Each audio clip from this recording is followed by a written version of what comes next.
race is not a long one this year, and it's not going to be a straight line to the World Championship in 2020, as these teams certainly know. The Mets banged up. The Nats finally back on the field, and we look forward to seeing this one play out at Nationals Park this evening. For the New York Mets at 4-7, and the Nationals at 3-4. This has not been a great 24 hours. What's going on, Pokemon Wizard? What is going on? He's lost 3/4 of his infield. Robinson Cano. I had to make a new stream. The other one, I don't know what was going on with it. Sorry about that. I don't know. I gotta get a new laptop. Hey Hayden, what's going on, buddy? Yeah, sorry about the other stream, man. I don't know why it just wasn't letting me just get it started for some reason. Hey Patrick, what's going on? Paul, what's going on, buddy? BZ Baseball, hello. Aiden, what's going on, man?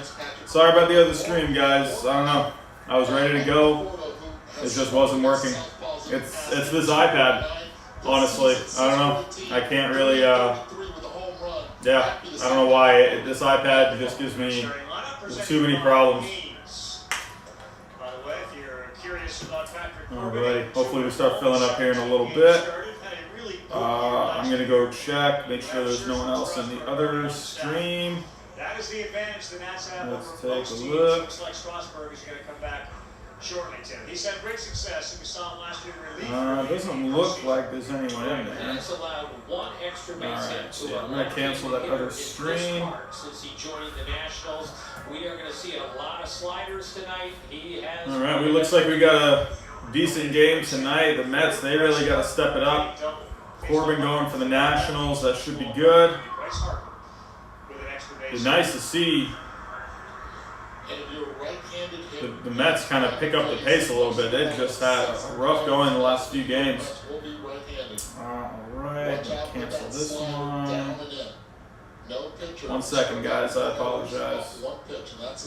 I just don't want anyone going to the other stream. But it'll be Brandon Newell batting from the left side, 9 for 38 on the season, 3 RBIs, got a home run. He's at 237 to lead things off. He has been on base in every game this season. And Corbin's first pitch, oh goodness, I swear, this iPad. Sooner or later, I'll get that MacBook. Should be coming, said by the 10th. So hopefully that will be just a lot more consistent. I don't know what it is, like Safari on this, I don't know why, like it just doesn't, I don't know why, like sometimes it just doesn't work. I don't know why. It's been working lately, but for some reason, just today, it just did not want to work. That's a good pitch, that's sliding away. Okay, here we go. I'm just deleting that other stream now.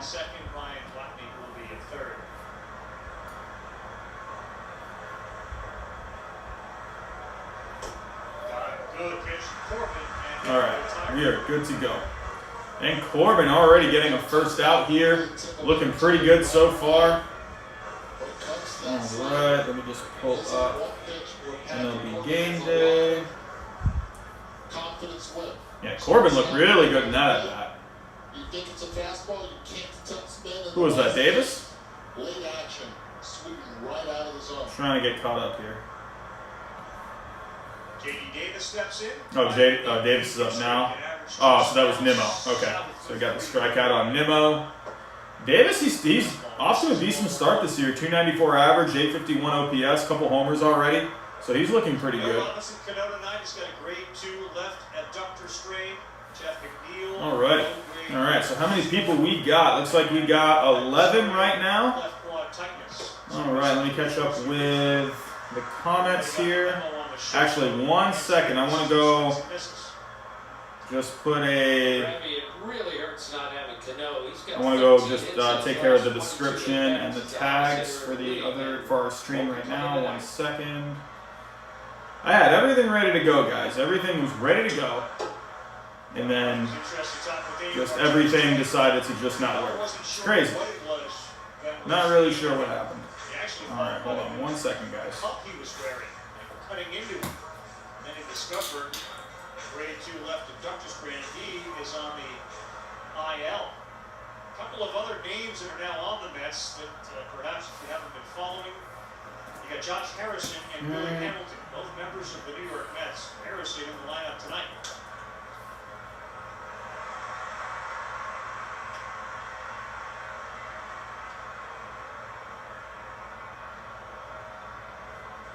Harrison not in the lineup. They changed that, so no Josh Harrison tonight. Originally, when we spoke to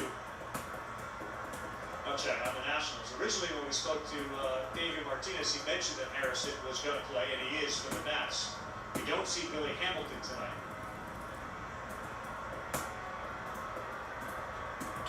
But if we have a tie score after 9, Ravi, and you need a pinch runner to start the 10th, I think that's where Billy Hamilton could really come in handy.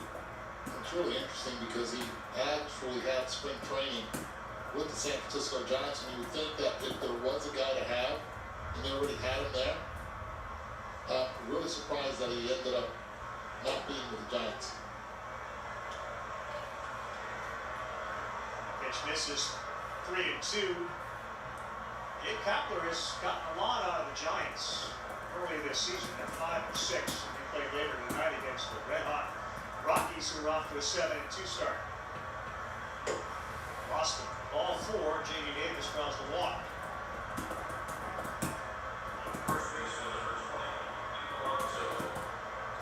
Here comes the polar bear. Unfortunately, so far this season, the polar bear has been ice cold. But he has had great success against the Nats. 12 extra base hits last year, 15 RBI, and 12 runs.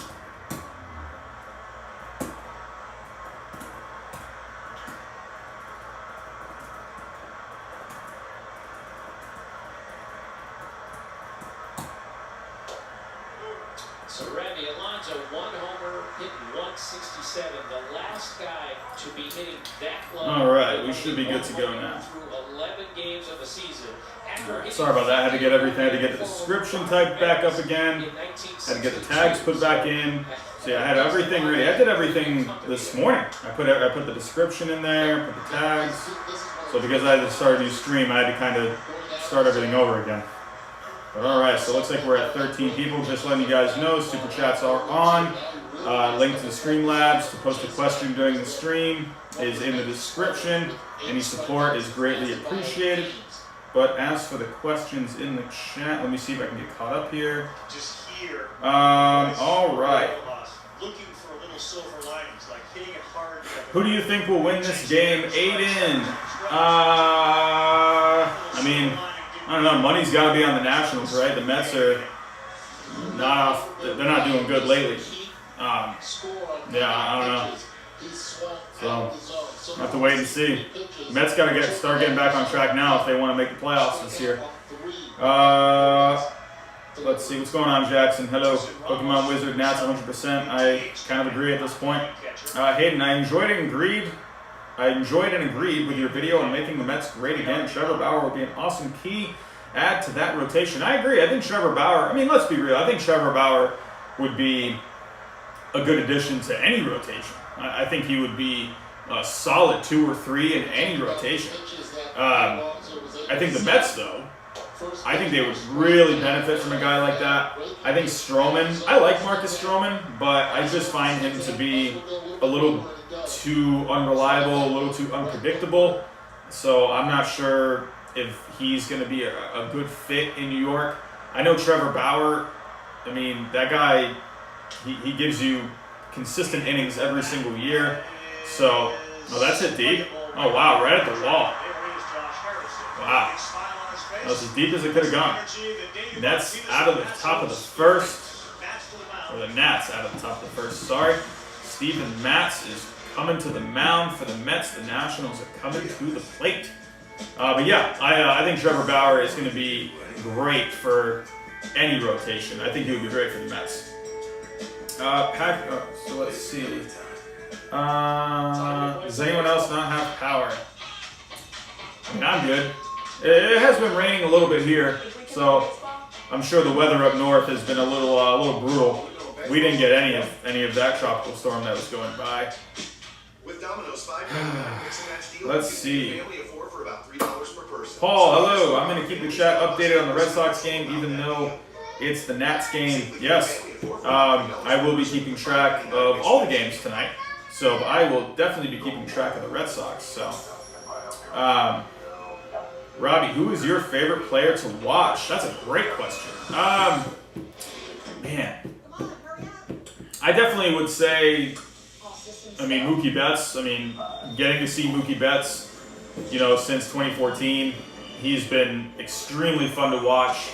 So it's sad, I don't get to really see Mookie Betts up close like I used to, but he was definitely very fun for me to see all the time. Still is a very fun player to watch. I don't care what team he's on, so he's one of the more fun players in the league. I don't know if you would say this is fun, but he definitely keeps you on your toes, I would say, is Rafael Devers. I love watching Rafi Devers hit, but in the field, it's like, oh my goodness, what's he going to do in the field today? Is he going to make some great plays today, or is he going to make 4 errors today? Juan Soto in the playoffs last year, that little Soto shuffle that he does, that is so intriguing to me. I've never seen a player do something like that. Where he just really brings like that intimidation factor to the plate. So, yeah. So Juan Soto, I think, is very fun to watch. I love watching Bryce Harper. I think he's an electric player. When he's on, Bryce Harper is extremely fun to watch. When he's going through a bit of a cold streak, that's bad. But when he's hot, Bryce Harper, the ball just comes off his bat so quick. That walk-off grand slam he had against the Cubs last year, that to me was just so electric. Like, that was awesome. He was just screaming while running around the bases. Phillies had those awesome jerseys on too. I love that. Bryce Harper's very fun to watch. So, yeah, those are just a few off the top of my head at the moment. I'll try and think of some more as I keep going here. Let's see. The Nationals have elite pitchers in the National League. Yeah, Jesse, one of the best rotations in all of baseball. That's why I have the Nationals getting back to the World Series this year. We'll have to wait and see if how they end up doing. When you got those 8 teams now in the in each league now for the playoffs, who knows what could happen? If a team like the Cubs gets, the Cubs should get in this year, I would imagine. I don't know. I'm really high on the Cubs right now. I'm really liking the way they're playing. So, and this year they don't have to worry about a second half to fall apart like they did last year. That Cubs team was really good last year.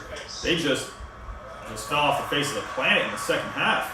So, but I really like the Cubs rotation. I don't think it's the best in baseball, but it's pretty deep. So, yeah. Yankees are 8-1. Draft neck Mark. Oh, we should cancel the season. Oh, Marky Mark. People hating on Mark bad. Oh, hey, what's up? What's going on, David? Welcome. Why are people hating on Mark today? Did he do something else? Let me know. I haven't really. I tagged in my how to fix the Mets video. I posted it on Twitter. I tagged Mark in it. I figured he wasn't going to respond. I don't know why. For some reason, Mark, he just seems to only, at least whenever I see it, he only seems to react to any negative things said to him. I don't know. I really wanted Mark to watch that video. I hope he did. I probably didn't, but I'm really interested to see what he thinks about that. So, yeah, I actually did a video on the Mets. I don't know, 4 or 5 months ago. It was like a season preview for the Mets. And he actually did comment on that video. He did watch that video. And he said he agreed with what I had to say. I had the Mets at that time getting the second wild card.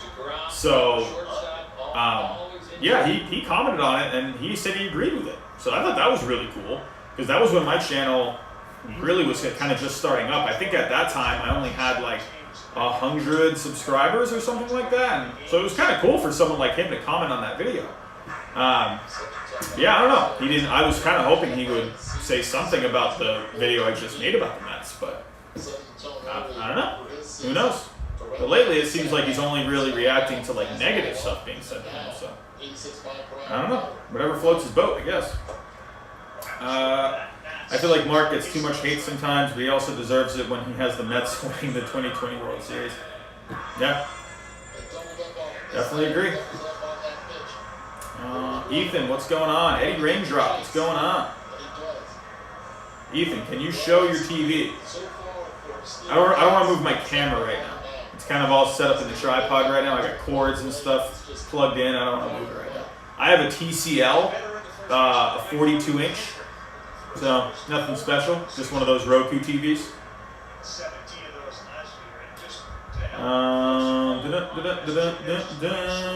But yeah, I'll also could get copyright for showing the game. You are the most chill YouTuber. Well, thank you. Thank you. I'd like to say I'm pretty relaxed. Everyone in Connecticut has no power. Well, that sucks.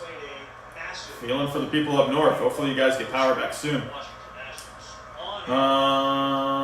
Yankees have 2 doubleheaders this week. They're going to be 7-inning doubleheaders, right? Turner just missed one. Yeah, I gotta start looking at some other games here in a second. Right now, we got Howie Kendrick up for the Nationals. Nats has gotten 2 outs already. Kendrick is looking to make some noise here. Joey Wendell hit a triple with 2 outs, but then Hunter Renfroe got struck out. Man, that's why I'm telling you, man, that Rays lineup, sure, you got someone like a Hunter Renfroe that can hit some bombs, but when you got a guy like that who can't consistently get on base, it just kills your lineup. Tommy Pham, if Tommy Pham was in that exact spot, I mean, to me personally, I think Pham has a better chance of driving that guy in or just keeping the inning going. So, Kendrick hits that deep. That's deep. And that is gone. Howie Kendrick with a home run off Steven Matz. The Nationals lead it 1-0 to start off this game. The Mets' woes continue. Howie Kendrick has a solo home run here. Exit velocity of 102.8 miles an hour. The Nationals lead it 1-0. Home run off the bat of Howie Kendrick. David Knight has to be excited right now.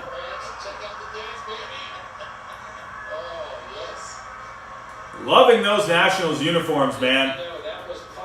Those gold numbers, love those gold numbers on the back. Those Nationals jerseys are awesome. Love those. Let's see. When are you posting why the Blue Jays will win the World Series? I'll be posting that soon. Definitely be posting that one soon.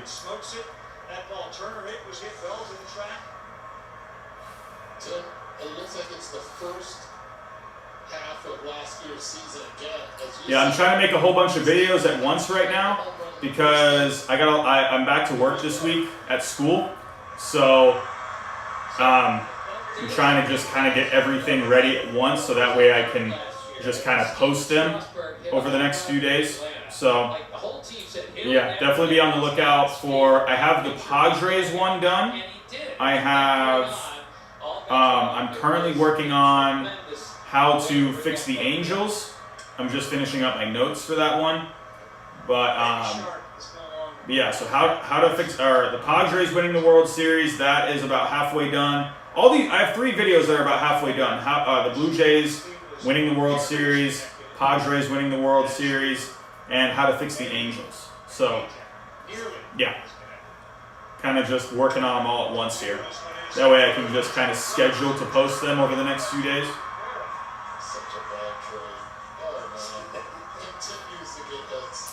Yes, David, Howie went deep. Hey, Asia Roberson, thank you so much for the $5 donation. As always, much appreciated. That is always very nice of you. Thank you so much. Definitely supports the channel a lot. I can't tell you how much that supports the channel. So, again, thank you so much. But as for your question, what's up, Robbie? Nothing going on really over here. We're just watching some baseball. You're not streaming Boston? Nah, I like to stream these ESPN games. That way, because more people are going to have access to these nationally televised games. So, if the Red Sox are nationally televised, then yeah. So, But I don't know. I just don't think, because not everyone can watch a Red Sox game unless everyone has like MLB TV. But I don't know if everyone has MLB TV. But no, I'm gonna just kind of go with the nationally televised games because, simply put, more people can watch that game. So if more eyes can be on one game, then we can all have a consistent conversation about the game. That's why the Red Sox-Yankees game was great the other night, because we were all watching it on ESPN. So, And I believe eventually in a few more years he'll end up being a third base. is my audio not working? With a lot more power. Ask pulled a string on him there. He's ahead of a changeup. How's the mic? Is it not working? His years with the Cubs from 2010 to 15, and routinely right up around the 300 batting average. Had a terrific year in 2012 when he drove in 78. Hello, hello.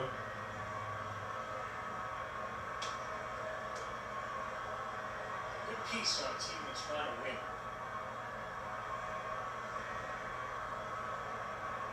Full-time All-Star. Hey guys, let me know in the comments. Is my mic working? I can't tell if it's working or not. Mistakes when it comes to trades or free agent signings. It is? Okay, good. Okay. Sorry about that, George. I don't know what happened. Interestingly, one of the second basemen on All right, let me get back to some of these. second base for the Mets tonight, in replacement of the injured Cano. How many curly W's do you think are in the books? What does that mean, Cam? I'm not sure what that means. Do you think Jeff McNeil is in the top 10 or 5 best third baseman? I definitely say top 10. Yeah, definitely top 10. Thank you, Pokemon. Appreciate that. It's nice when someone says I'm a cool YouTuber. I appreciate that. We couldn't have power for up to 7 to 10 days. Really? Wasn't it just a tropical storm? I didn't think it was that bad. Trust me, I know how that is. I've gone through a couple hurricanes since living in Florida. I've lost power for up to a week at one point. Yeah, man, I know how that feels. That's awful. I'm sorry. My sister is sitting beside me and it's her birthday tomorrow. I don't want to freak her out. You don't have to overpay for a nice watch. So do you want to say? Instead, join the Claire! Hey, Claire! Hey, happy birthday tomorrow. To learn at home and create a rewarding career, go to mycomputercareer.edu and take the free career evaluation right now. It sounded better on other live streams. I wonder what's going on with that. I'll tell you what, guys. I mean, you know, I'm upgrading all my stuff here soon. So, I'm going to be getting a new microphone eventually. I'm waiting for the laptop to come in. I already have my new camera, so I'll be able to set up the new camera for streams here soon. So even the video quality is going to look better. But I will be getting a new microphone. So, yeah. So hopefully the audio will sound even better as well there. And a refreshing splash of fruit flavors. 0 grams carbs. Who do you think is the best on the Nats? I mean, you gotta go someone like Juan Soto. I really like Victor Robles. I like Victor Robles a lot. I love what he can do in the field. I think he has a lot of potential for a really good career. Search up Connecticut power outages. You'll see how bad. Let's take a look. I'm just going to Google Connecticut and let's see if that pops up.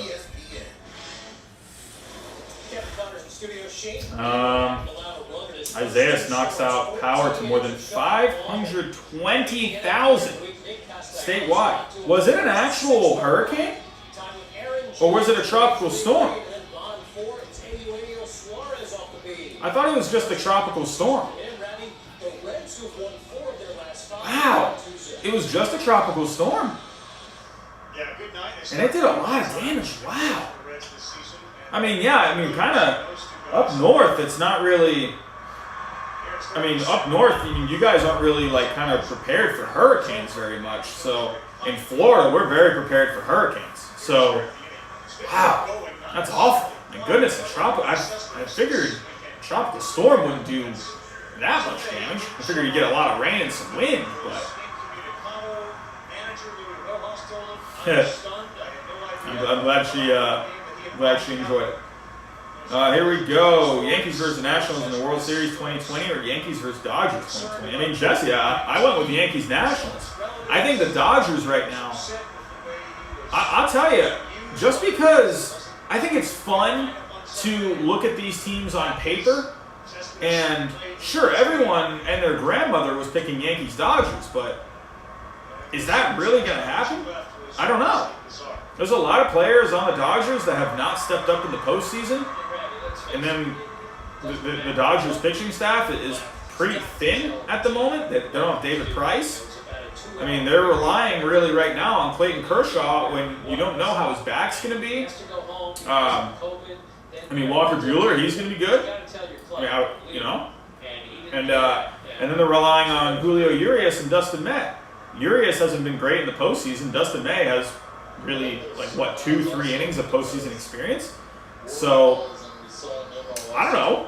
I mean, yeah, sure, the Dodgers have a great lineup, but look at how the Yankees were in 2004. I talked about this in the last live stream or a couple live streams ago, where, I mean, the Yankees back in 2004 had a hellacious lineup. That was an amazing lineup. But, I mean, but look at how that pitching was. So, I mean, yeah, sure, they didn't have like a guy like, you know, Clayton Kershaw or Walker's team. The Dodgers are definitely more top heavy. They have more top heavy pitching. But in the postseason, I can't stress enough how important pitching and defense are, because an offense can go ice cold just like that. But pitching, if you got pitching, man, that is it's so important. So it's just a matter of, will the Dodgers be able to pitch? So I like their bullpen. I think right now they have the best bullpen in the league. I think statistically right now, I'll have to check on that. But yeah, I mean, you know, just have to wait and see.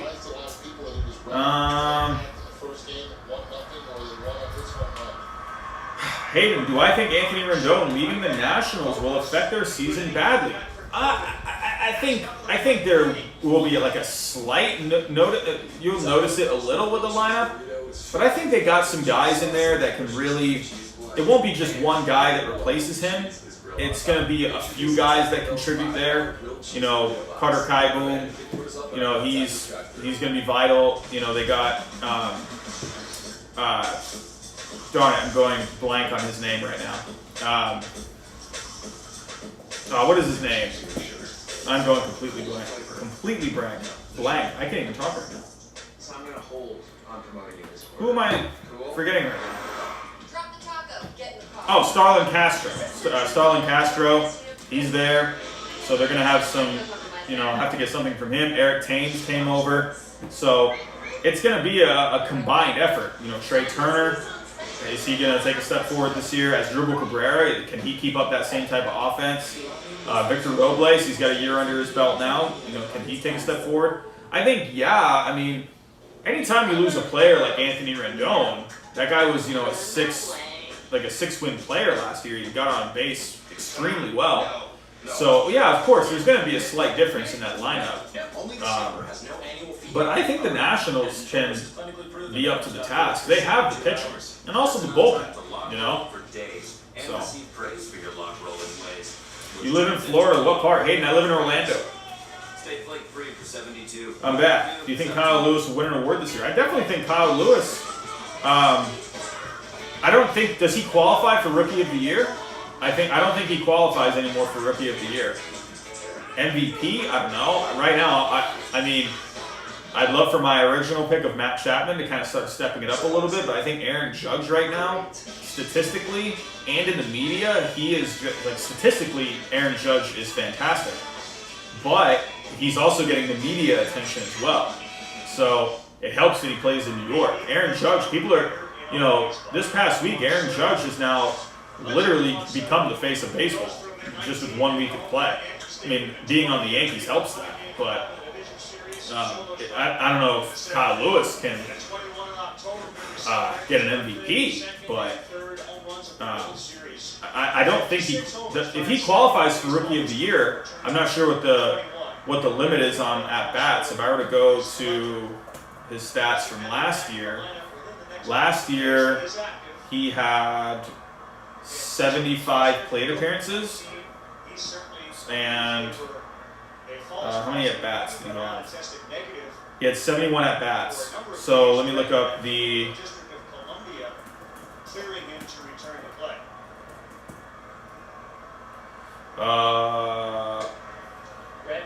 Yeah, so he had fewer than 130 at-bats last year. So he could definitely win a Rookie of the Year. He's playing fantastic. So yeah, Kyle Lewis, man, on that list that I made of players that could break out, he had really good advanced numbers from last year. So that to me showed me that he really. Oh, that's hit deep. Oh, he got all of that one. And the Nationals have gone up 2-0. Josh Harrison has gone deep. Oh my goodness, this is what I'm saying. If you want to replace Anthony Rendon in the lineup, you're going to have other guys step up. And Josh Harrison, he stepped up here. Wow, that ball just tattooed off the bat. Wow. Who is that on top of that dugout? Is that Juan Soto? Who is that? I think that was Juan Soto. I'm telling you, man, these Nationals. Look at that Nationals team. That is a team that's having fun.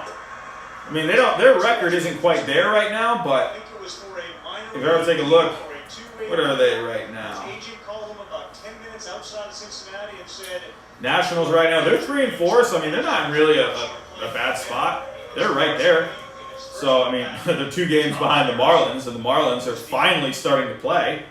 God, that division right now is wide open. That NL East was already wide open, but oh my goodness, with losing Mike Soroka, that division is way more wide open now. I mean, the Braves are playing great, and losing Soroka like that is just horrible. I feel for Soroka, man. That's awful. But as for the division, I had the Nationals winning that division, and that is definitely not out of the question now. 40 to 50 mile an hour winds. Oh my goodness. Wow. If the All-Star game happened this year, who do you think would win it? Man, I'd probably say the American League. There's some good bats in the American League. And they got some good pitching in the American League too. National League, when you think of National League, you think of like really good pitching. But American League's got some good pitchers too. Shane Bieber's doing great. Oh, they're cutting to the Red Sox game right now. Mitchie Moreland has hit a home run for the Red Sox.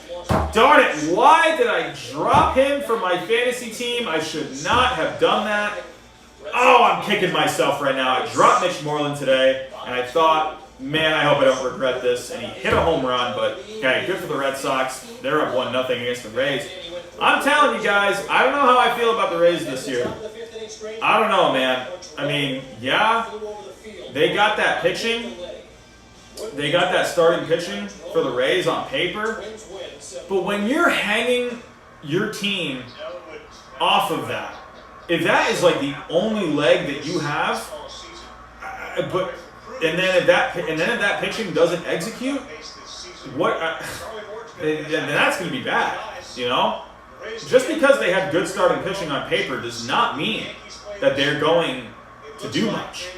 I mean, sure, if that starting pitching, comes out and throws 7 shutout innings every single time, then yeah, absolutely. But I mean, I don't know. So I don't like that offense with the Rays. I'm telling you, I think taking Tommy Pham out of that lineup, I didn't like that at all. I really didn't like that. That wasn't very good. You took a guy that was somewhere you could put anywhere in the lineup, top of the order, middle of the order, and he just makes your lineup go. And you replace him with someone like a Hunter Renfroe. You got to imagine, Tommy Pham, he had an on-base percentage last year of, I believe, right at like 370, and you're taking him out and you're putting in Hunter Renfroe, who had an on-base last year of like 280. You literally are taking like you just decreased your on-base percentage in the lineup by 100 points. Like that's not going to work. I mean, yeah, he can hit you some home runs, but I don't know. That's just my opinion. I'm not trying to hate on the Rays, but I don't know. Let's see. Jesse, I think Trevor Bauer wins the Cy Young right now in 2 games. He has a 0.68 ERA and 20 strikeouts. Yeah, Bauer's doing great, man. I saw an article today that was talking about trade candidates for the Braves, who they could trade for, and they had on one of the guys on there could be Trevor Bauer. What? Why would the Reds trade Trevor Bauer? Why? That makes no sense unless they fall out of it completely. But in that division, there's no way they're going to trade Trevor Bauer. I mean, if they're like out of it, like 10 games out, then maybe. But you know, I don't see that division really. I mean, really the Reds, if they just get into the playoffs, they do have starting pitching for the playoffs that can really carry them. Especially in like a best out of 3 series. If I'm going into a best out of 3 series with Sonny Gray, Trevor Bauer, and Luis Castillo, I mean, forget about it. Like, oh yeah, I'm gonna bank on that. You know, I don't see the Reds trading Trevor Bauer at all. Oh, Rays tied the game. All right.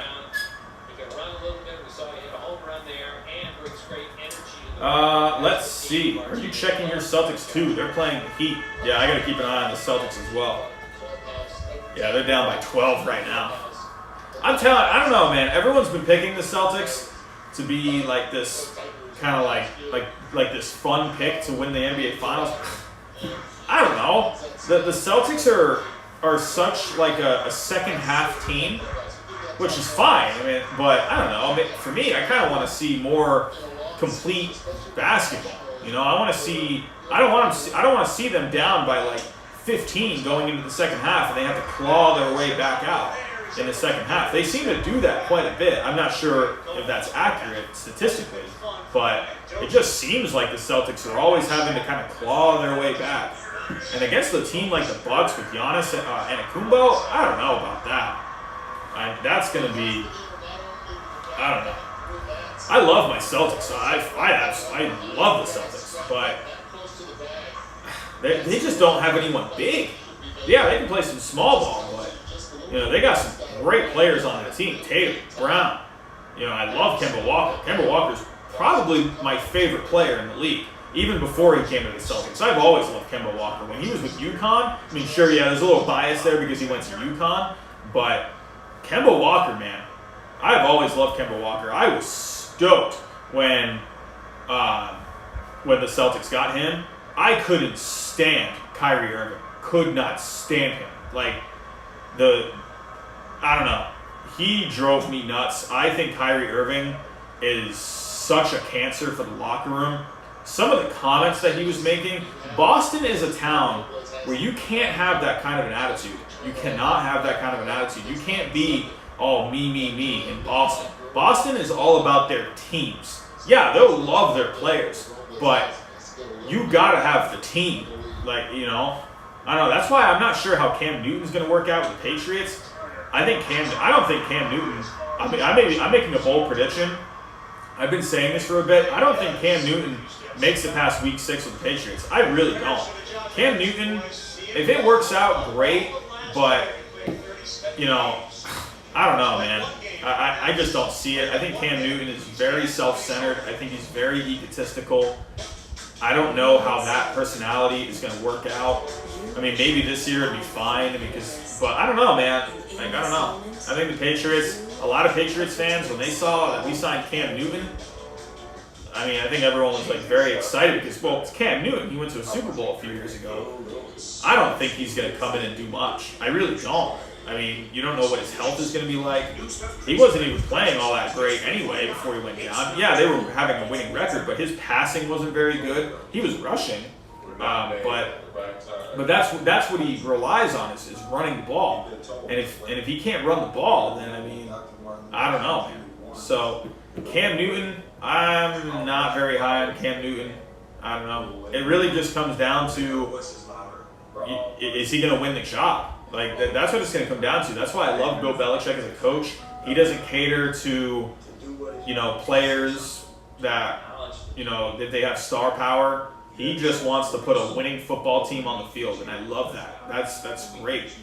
So with it was funny. I read a quote today about Cam Newton, one of the players on the Patriots. I forget who it was, but he said today, one of the reporters asked, like, "Hey, what do you think about Cam Newton?" And one of the he said to one of those reporters, I forget what paper it was out of, where they were from. Might have been WEEI, I'm not sure, but he said to the reporter, he's a good player. He's very competitive. Like, he didn't say anything about his personality or anything. He didn't mention anything like that. So that kind of was somewhat telling to me. I wonder how these players are going to gravitate towards him. I don't know. It's just Cam Newton his personality, it really rubs me the wrong way. I mean, not that he's a bad guy. I think it's just, is that personality going to work out in somewhere like New England? So last time I checked, though, this is a baseball channel. So let's get back to some baseball. So Renfroe offers homers and defense, and that is it. Yes, David.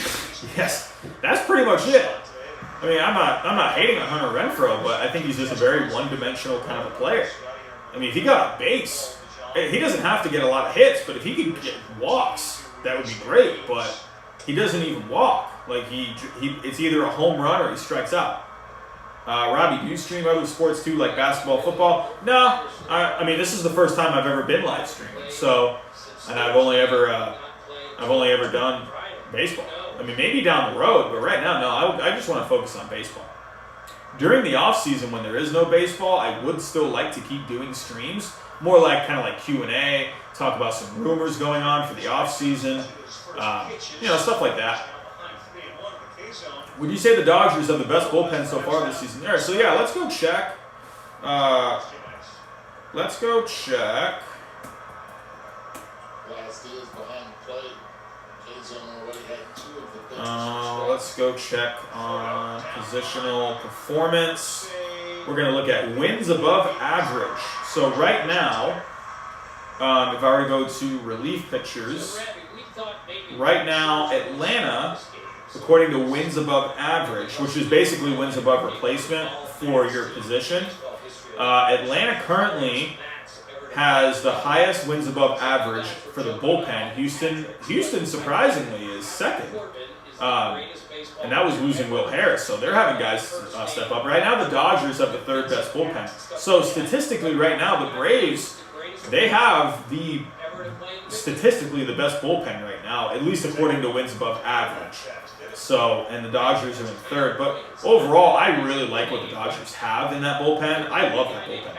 Great bullpen. Adding a guy like Blake Treinen, who finished in the top 10 in Cy Young a couple years ago. He did have a down year last year, but if he can bounce back, that's a huge addition for the bullpen. So, yeah, I mean, they got some great Bruce Gratterall. That guy's disgusting. Joe Kelly, I mean, I know he's going to have the suspension. Kenley Jansen, if he can kind of, his velocity is dropping, but if he can kind of just keep his act together, you got guys like Caleb Ferguson, Jake McGee, Pedro Baez is very good. So, very good bullpen for the Dodgers. So, right now, the best starting pitching in the league is Cincinnati. Overall, they have the highest wins above average for starting pitchers. In second, you have the Cubs. Tied for second, you have the Indians. In fourth place are the Colorado Rockies. They have the fourth best wins above average for starting pitching. That's crazy. So, telling you, if the Rockies just pitch, they're going to be a scary team. Now, I don't know how deep they could go into the postseason, but if they can pitch, they have an offense that can do more than enough damage. And that bullpen for Colorado, too. They've been doing what seems okay. So, yeah. I mean, as long as Wade Davis can keep his act together, I mean, if I were to check on their stats, going on the Colorado Rockies, Let's check on the Rockies. Hits that top spin like that. So if you are just joining the stream, we are watching the Nationals and the Mets. The Nationals have a 2-0 lead thanks to a couple of home runs that have put them out in front. We got Patrick Corbin against Steven Matz. So good game on tonight between the Mets and the Nationals. The Mets have been struggling lately, so they're trying to get back on track. Nationals, they're trying to take advantage of the Braves losing Mike Soroka for the season. So this is going to be a good one tonight. But let's take a look back to the Rockies bullpen right now. So right now, the story of the year for the Rockies bullpen has been Daniel Barr. So right now, Wade Davis. Oh no, Wade Davis is doing terrible. He's actually on the 10-day injury list right now. Jairo Diaz right now is the closer for the Rockies. But besides Wade Davis right now, really this Rockies bullpen has been pretty good. Jairo Diaz, he has a 1.69 ERA at 2.11 FIP. Carlos Estevez, 2.89 FIP, 1.42 ERA. Bard has been doing great, 5 2/3 innings. Bard has been great. Yency Almonte, 1.80 ERA. Tyler Kinley's been doing good. I mean, really, the only blemish has been Wade Davis, and then they're eventually going to get Scott Oberg. So, yeah, I mean, this is this is a decent bullpen. If they can just do their jobs, I think the Rockies could be very good this year. So, yeah, the Rockies this year, they're getting some great offense from guys. Daniel Murphy's hitting 346 so far on the year. Trevor Story has 4 home runs, 333 average. He's walked 7 times, only struck out 4 times. He has a 1.147 OPS. Look out for Trevor Story for MVP voting this year. Starting rotation's doing great. And also Matt Kemp. Look at Matt Kemp. Matt Kemp, 353 on the year, 2 home runs, 7 RBIs. Matt Kemp is doing very good. Charlie Blackmon has 9 RBIs. He's hitting 368. I mean, my goodness. So, and then the starting rotation. They got 4 guys right now that have made all of their starts. This rotation is really good. Kyle Freeland, I mean, his FIP is a lot higher than his ERA right now. Kyle Freeland's ERA is a 1.50, but his FIP is a 3.63, so a bit of a difference there. So it sounds like Kyle Freeland's been getting helped out by the defense a little bit. Herman Marquez, he's been fantastic. Herman Marquez, 1.54 ERA, 2.79 FIP, so his FIP is a run higher, but again, he's getting helped out by the defense. Sounds like the Rockies are playing some good defense out there. Well, when you got Trevor Story and Nolan Arenado on the left side of the infield, that's going to be great defense there. Antonio Senzatella, 2.45 ERA. His FIP is 2.50, so he's pitching incredibly well. Back to Herman Marquez. He's 14 strikeouts so far. He's averaging about 11 strikeouts per 9. John Gray, he's doing solid. This Rockies rotation is fantastic right now. They're off to a great start. Don't sleep on the Rockies this year. Yeah, they had a bad 2019, but, teams can bounce back. So just because they have a bad year doesn't mean they're going to be terrible for the rest of the time, So look out for the Rockies.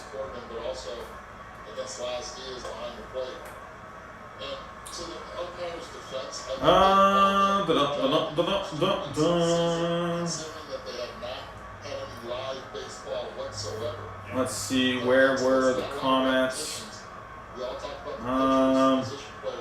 Bauer will get paid, Jesse. Yeah, Trevor Bauer is going to get paid. I don't know if the Mets are going to pay him. I mean, I think the Mets would be a great addition for the Mets. I don't know if they're going to pay him. Here's my big hairy arm. They took the run away from the Rays. Oh, okay. They thought Jackie Bradley Jr. dropped it, but they reviewed it and he caught it. Okay, cool. I'm going to check on some scores here in a second. I'm just going through the comments. Let's see. Yeah, Newton overrated. I think Cam Newton's very overrated. I don't know. The Dodgers have Joe Kelly in the bullpen, of course. Yeah, I mean, I love Joe Kelly, man. That definitely makes that bullpen better. Lowest ERA. Yeah, Dodgers, they have one of the better bullpens. I'm still so mad about the Dodgers putting Gavin Lux. Oh, they put Gavin Lux on the taxi squad. Really? I didn't see that. Yeah, he was struggling. Yeah, I'm going to go check out some Dodgers stats here in a second. No on Wade Davis. He can't pitch in Coors. Yeah, that's sad about Wade Davis. He was nasty just a few years ago. I'm mad the Cardinals put Dylan Carlson on the taxi squad. What's going on with Dylan Carlson? Get Dylan Carlson up there. That guy's awesome. Chris Rodriguez, are you a Dodgers fan? Chris, I think you're a Rockies fan, right? Let's take a look at the Dodgers stats, and then I'm going to go check on some scores.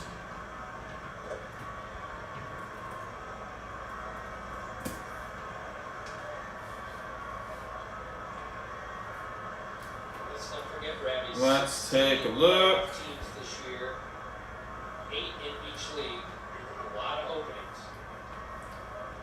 So yeah, right now Mookie Betts is leading the Dodgers in wins above replacement. Corey Seager's in second there.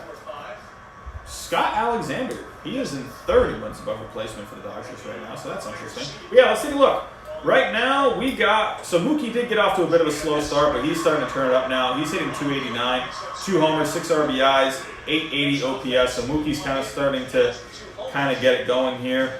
But right now I'd say the player of the year so far for the Dodgers is Corey Seager, hitting 375, 3 homers, 6 RBIs. Corey Seager has been fantastic. People are picking Corey Seager as a possible NL MVP candidate. I mean, that's a sleeper pick.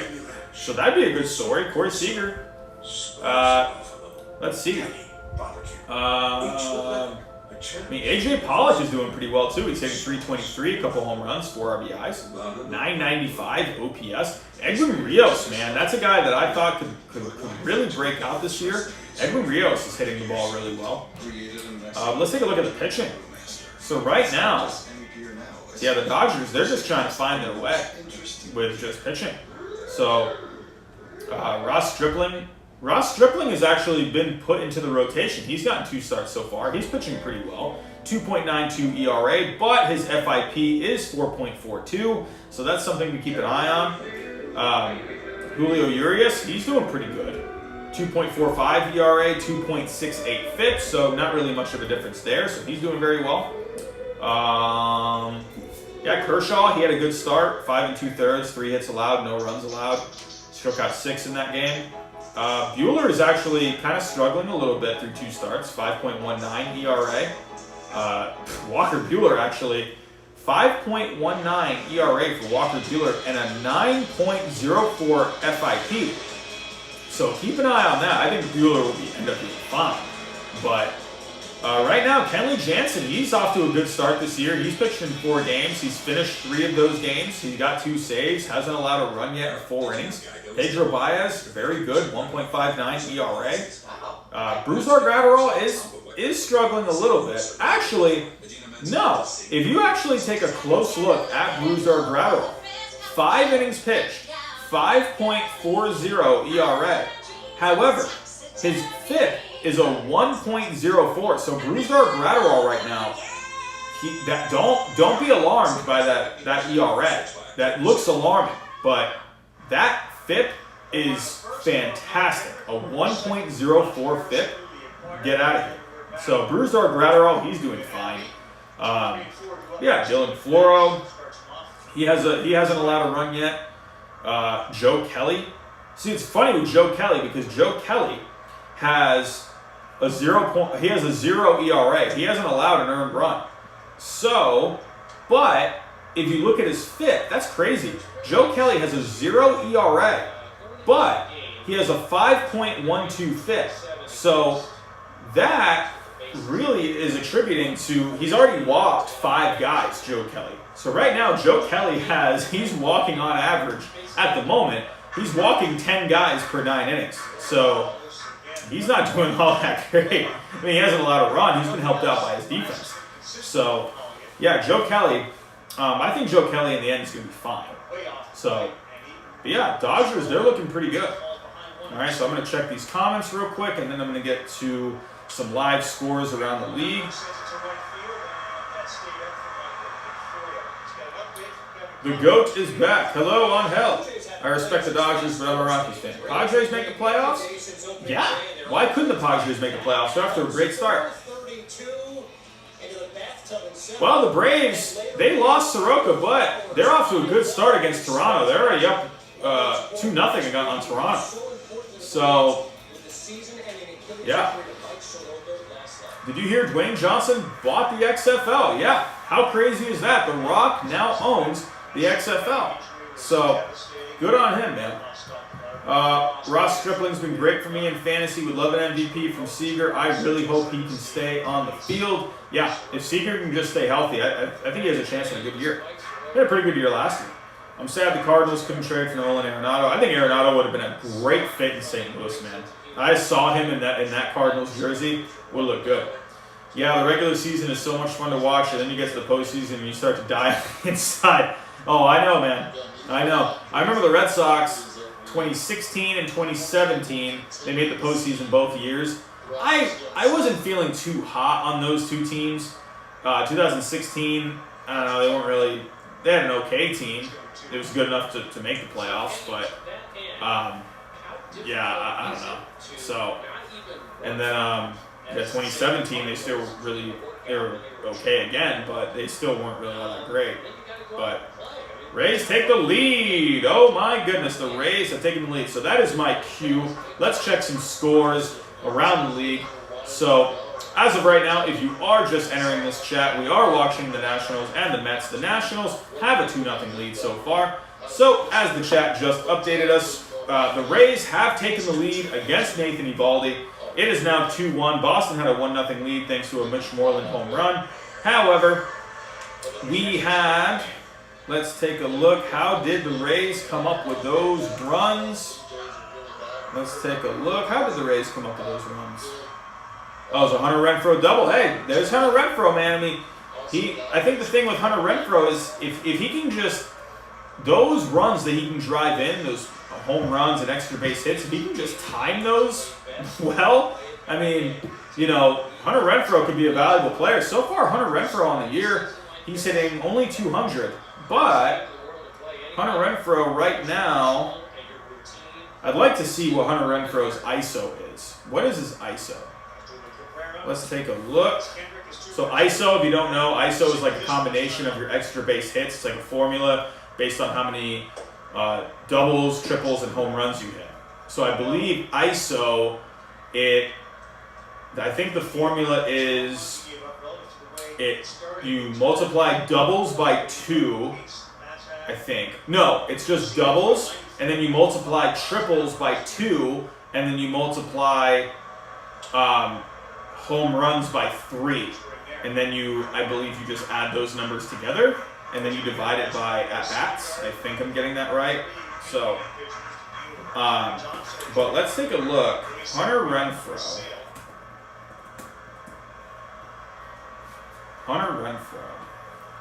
And you said freak injury on Soroka's Achilles. Does that fall in the same category as, you know, the Strasburgs and the Klubers? Do they all fall in the same category because of the season? No, they don't. Not All right, so just to give you an idea, so ISO percentage, a very good ISO percentage is 250 and above. A great ISO percentage is at least 200. An above average ISO is 170. An average is 140. Below average is 120. A poor ISO is 100, and an awful ISO is a .080. So, taking a look at Hunter Renfroe. So Hunter Renfroe. So in 2019, Hunter Renfroe actually had a really good ISO. He had a 273 ISO, which is considered excellent. So maybe the Rays saw something there, and they saw, hey, this guy, he can drive in. He gets a lot of extra base hits. When he does get hits, a lot of them are extra bases. So maybe that's where they saw some value in him, to where he may not have the on-base percentage, but he has an excellent ISO. So that's interesting. However, his ISO so far this year hasn't been very good. So, I mean, it's not bad, but he has a 212 ISO so far. Well, no, that's still good. That's still considered great.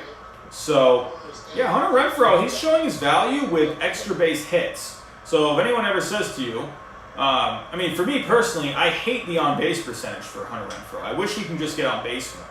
But if he's knocking in runs with extra base hits, you know, that's good. So, or if he's getting on base, via extra base hits. If he's hitting doubles and he's getting to second base, well, hey, he's in scoring position. So if anyone ever asks you what's so good about Hunter Renfroe, he hits home runs, but he also hits a lot of extra base hits. So that's definitely important. But yep, so as of right now, the Rays, they do have a 2-1 lead thanks to a Hunter Renfroe double. And the Nationals, updating the Nationals game. Starlin Castro, he drives in a run. He singles to right.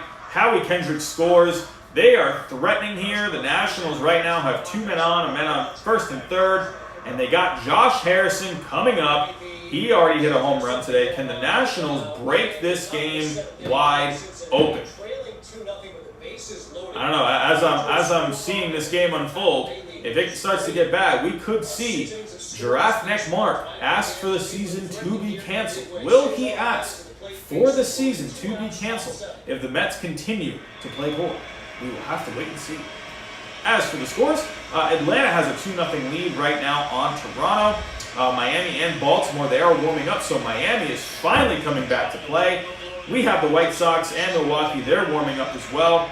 Kansas City and Chicago, they're warming up. How cool would a World Series between Kansas City and the Cubs? Could you imagine if we had seen a Cubs-Kansas City Royals World Series back in 2015? That would have been fun. That would have been awesome. We have the Giants and the Rockies at 8:40. The Rangers and the Athletics, they're coming on at 9:10. Dodgers and Padres, they're going to be squaring off later tonight at 9:10 Eastern Time. Astros and the Diamondbacks are playing at 9:10 as well. Angels and the Mariners are playing at 10:10. And so far, we do have a final score. The Minnesota Twins have improved to 9-2 on the year. They beat Pittsburgh today 7-3. So while the Yankees, they are doing very well. While the Yankees are doing very well, the Twins are also doing very well. Why is no one talking about the Twins? So don't sleep on the Minnesota Twinkies. Do not sleep on the Twins. Could we see a Twins versus Cubs World Series? Could we see? So right now, if I take a look at the standings, MLB League standings. Let's take a look.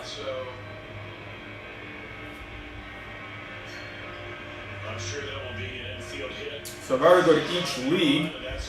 So right now the Yankees, they are in first place in the American League with an 8-1 record. They hold first place right now because of winning percentage. The Twins are 9-2. But right now the Twins are in second place. And right now the Cubs are in first place and the Rockies are in second place.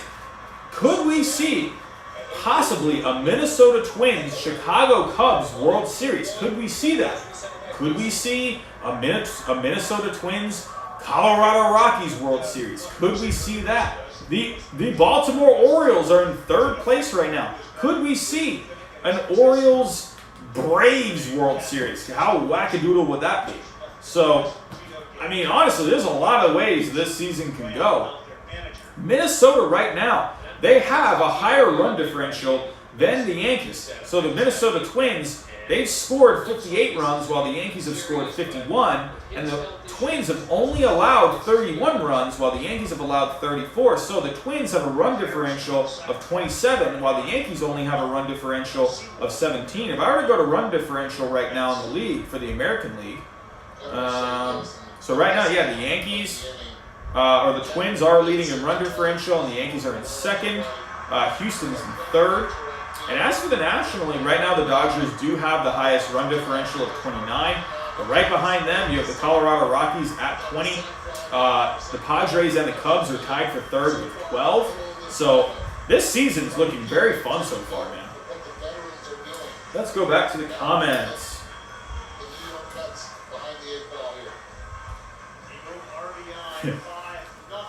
Have you ever seen fans defend a garbage player as much as Sox fans defend JBJ? I think JBJ, he is such a frustrating player.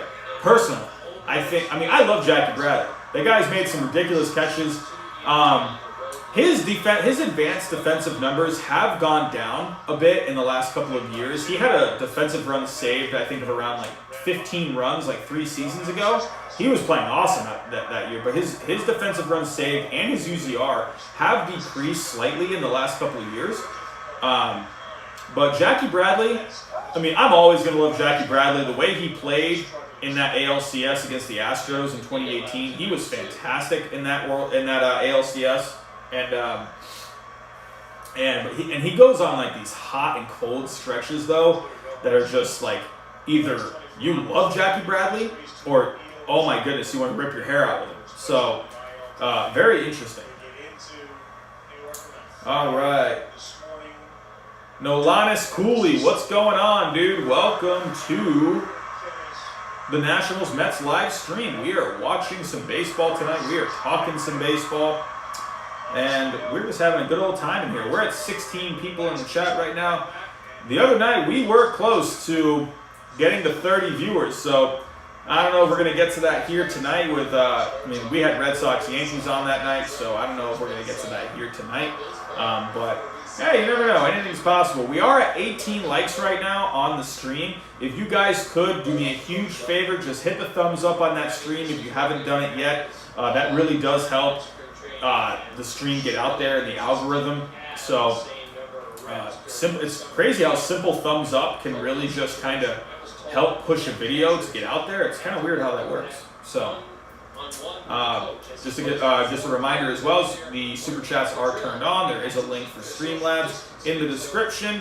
So if you wanted to have a question pop up on the screen, that will be there for you. So yeah, just giving you a reminder on that. Campan Baseball. I'm from Canada, but I live in Panama. Wow, that's cool. So the Dodgers games are on earlier. Oh, interesting. Nolanis, I can hear it. The Orioles win the World Series for the first time since blah, blah, blah after being the worst team the year before. Could you imagine if the Baltimore Orioles won the World Series this year? How crazy would that be? That would be insane. Absolutely insane.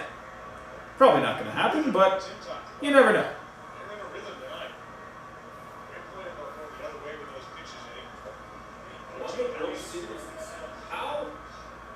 Oh, this is interesting. My microphone actually isn't working. Hold on a second, guys. Let me plug my microphone back in. One second.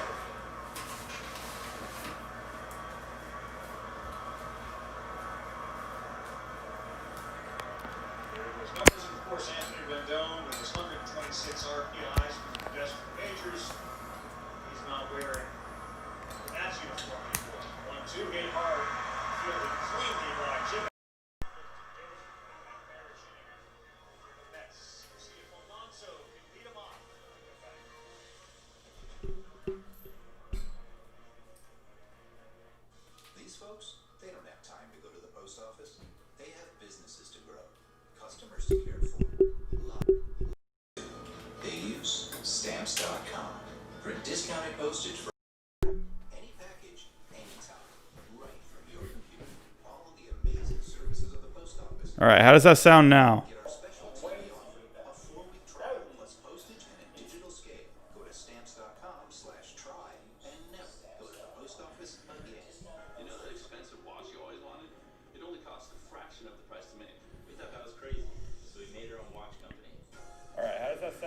Oh my goodness, so much better. Sorry about that, guys.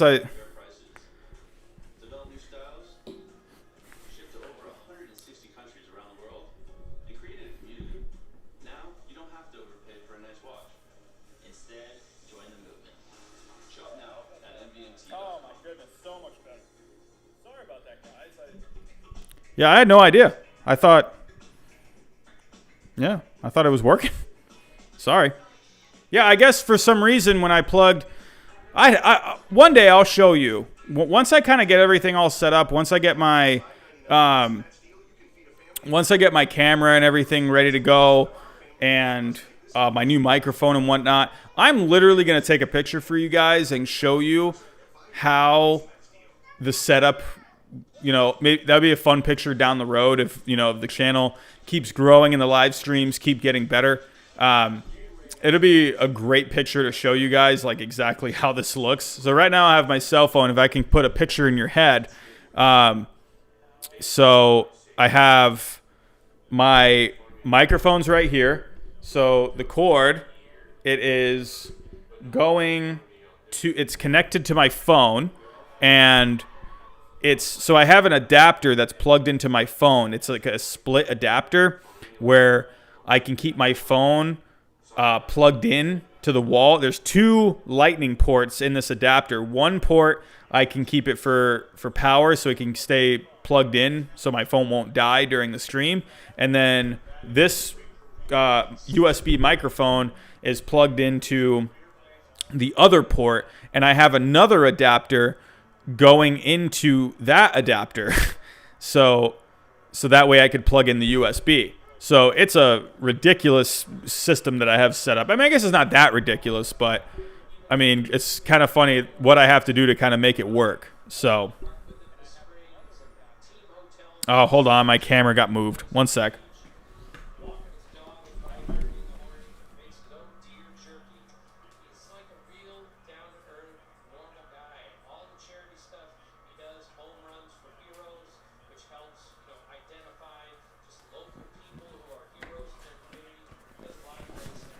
Okay.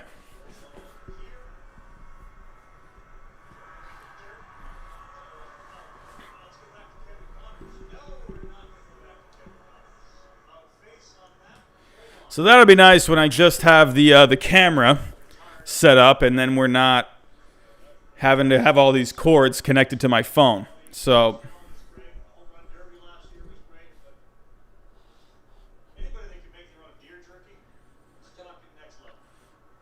All right. I think there's a delayed echo thing. Frankie, I think that was because I had the volume turned up on my iPad. Let me know if that gets any better.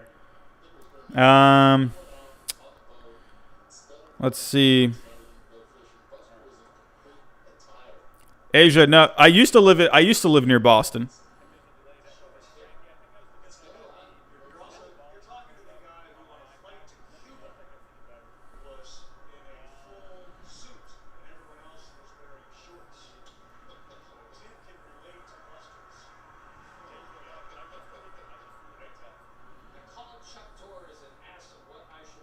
Pacers beat the Magic, huh?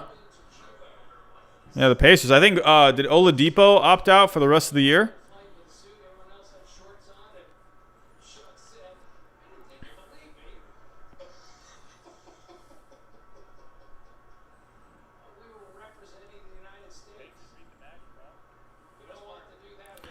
All right, let's go check on some games.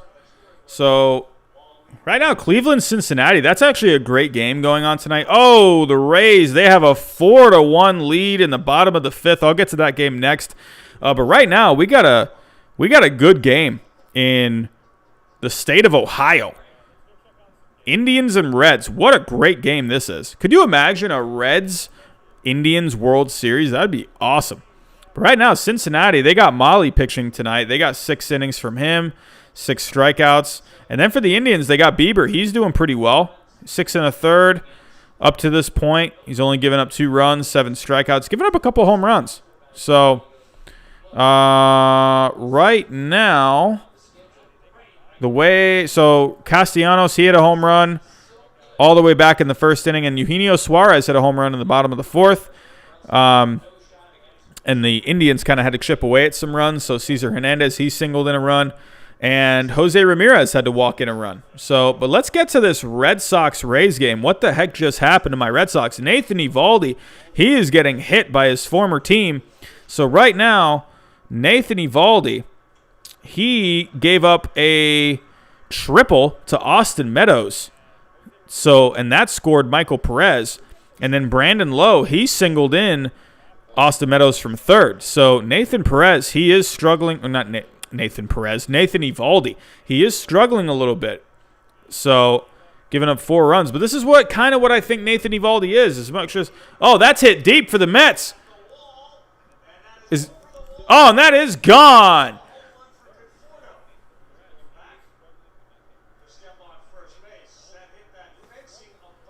And Conforto has hit a home run for the Mets to put the Mets on the board. He hits a 2-run homer, and it is now a 5-2 game. And the Mets are on the board. Braves and the Blue Jays. Braves and the Blue Jays. So the Braves, they got their runs from a couple of home runs back in the second inning. But right now, for the Blue Jays, I mean, they got Shoemaker pitching tonight. He's actually doing not bad besides those 2 home runs. 4 innings, 2 earned runs, coming from the 2 home runs. He struck out a couple. He has walked a few. But Shoemaker, overall, he's not doing too bad. He just needs some run support. And pitching for the Braves tonight is Fried. Really good performance from Max Fried tonight, especially with Mike Soroka going down yesterday.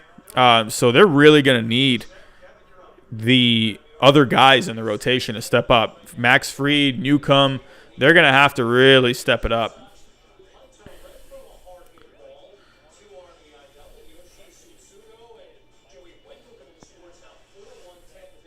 All right, taking a look.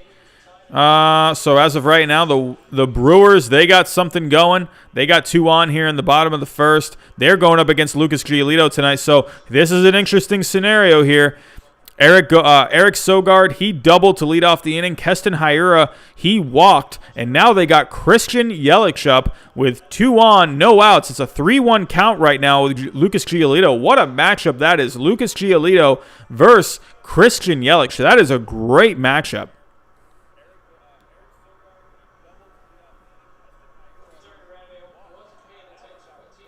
League G, how long am I staying on tonight? Probably till around 10 o'clock tonight, just until this Nationals-Mets game is over. So right now, this Nationals-Mets game, they are going into the bottom of the 4th. So as soon as this game's over tonight, we'll be ending the stream at that point. The whole Boston team should have opted out so you guys can have a high draft pick. Hey, why not? You know, I'd be all about getting some draft picks. I love the draft, man. If the Red Sox can get some picks, that'd be great.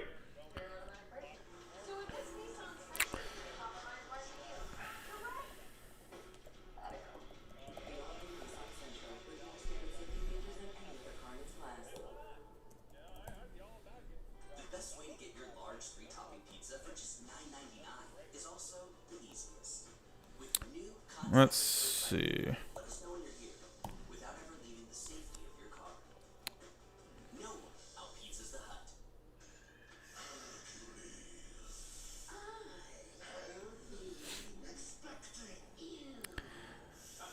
Patrick, I'm hearing they went to a casino. Yes. Those are the reports. Or they went. There's another report out there that they went to like a drive-in, like movie theater or something like that as well. I don't know. I don't know what these players are thinking, man. You know, I get it, but to me personally, like, if I'm getting paid, you know, hundreds of thousands of dollars to play baseball, I will gladly sit at my hotel. I really would. Like, you know, I would gladly sit in my hotel room. If I'm making that much money, I'm not going to risk anything. These are my top 5 starters of all time. Walter Johnson. Number 2, P-Mart. Kershaw. Nolan Ryan and Randy Johnson. What a great... Oh, Pedro Martinez. Like, who the heck is P-Mart? I haven't heard Pedro Martinez get called P-Mart before. Yeah, Pedro Martinez, man. Absolutely. Walter Johnson's a great one. I think you gotta put Roger Clemens on that list, Campan Baseball. I think Roger Clemens definitely is top 5. Gotta put Roger Clemens on there. But I like your list. I like it. You got Pedro Martinez on the list. I like the list. Blobfish has entered the chat. What's going on, Blobfish? Welcome. Told you we'd be here.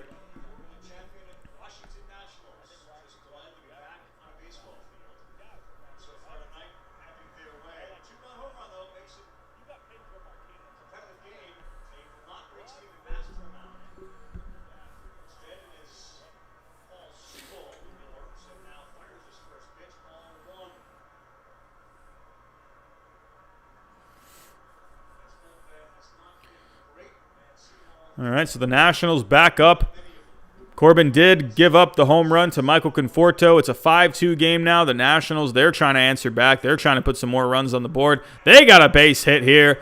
The Nationals got a runner on. Oh, no, he caught that. Oh, my goodness, he caught that. I thought that was over his head. I am so sorry, guys. Oh, Victor Robles there. He looks like he got robbed.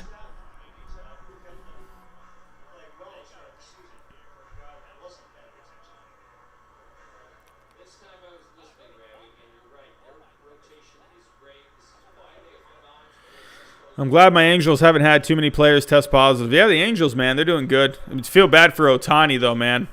I mean, I don't know. I'm starting to wonder with Ohtani, do you just have him pitch out of the bullpen if he's going to pitch? I mean, to me personally, it's like, is it really worth it?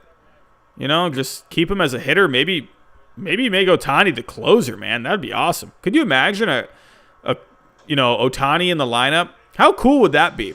Ohtani, designated hitter. He comes in 9th inning to save the game. That'd be awesome. Could you imagine if Ohtani, hits like hits a go-ahead run, or hits like a go-ahead home run in the top of the 9th, and he comes in bottom of the 9th and closes it out? That'd be awesome. So,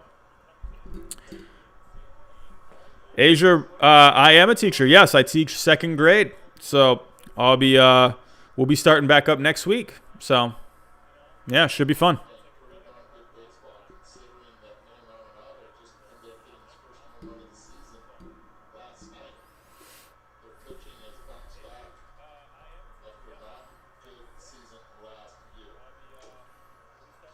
Those players need to get fined.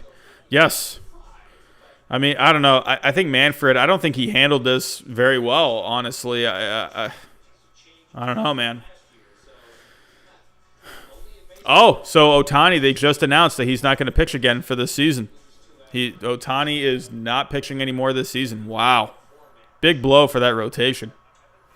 Aiden, what's up? Welcome back. I'm back again. What spot in the top 100 prospects do you think Spencer Torkelson will be next year? I'd imagine Torkelson, you'd have to at least, I'd think top 10, I would imagine. Maybe top 20? Teaching online or back in the classroom. So we're going to be doing this thing. It's called Launch Ed.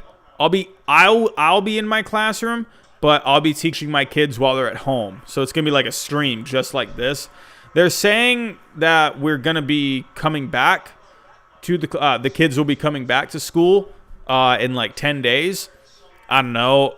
I'm a bit more pessimistic about that. I think if the numbers are still high for people testing positive, then I don't see how you have the kids come back.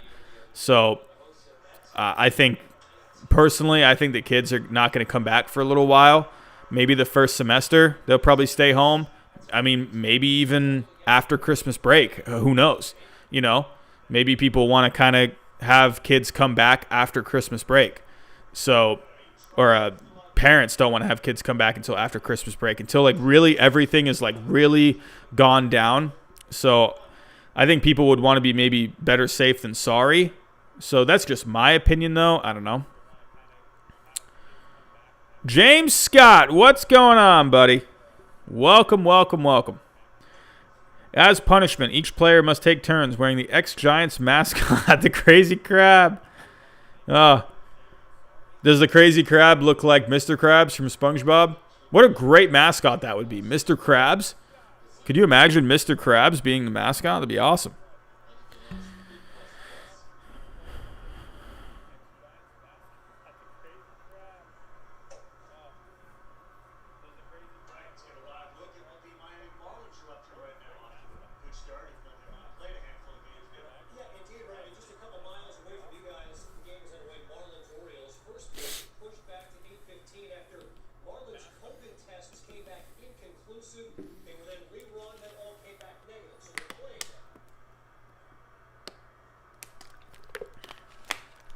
One thing I got to say, everyone, is good for the Marlins, man. I mean, well, yeah, I don't know, but I'm glad the Marlins are back playing, man. Like, that was just weird seeing them not playing.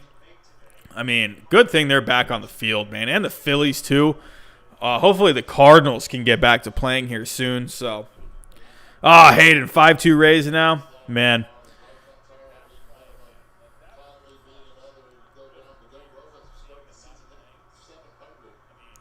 Let's check. Oh, sorry, Hayden. I thought you said the Rays Red Sox was 5-2. Yeah, we got 5-2 here. Nationals Mets. There's a ground ball to short, on to first. And the Mets are out of the inning. The Mets are trying to make more of a comeback in this game.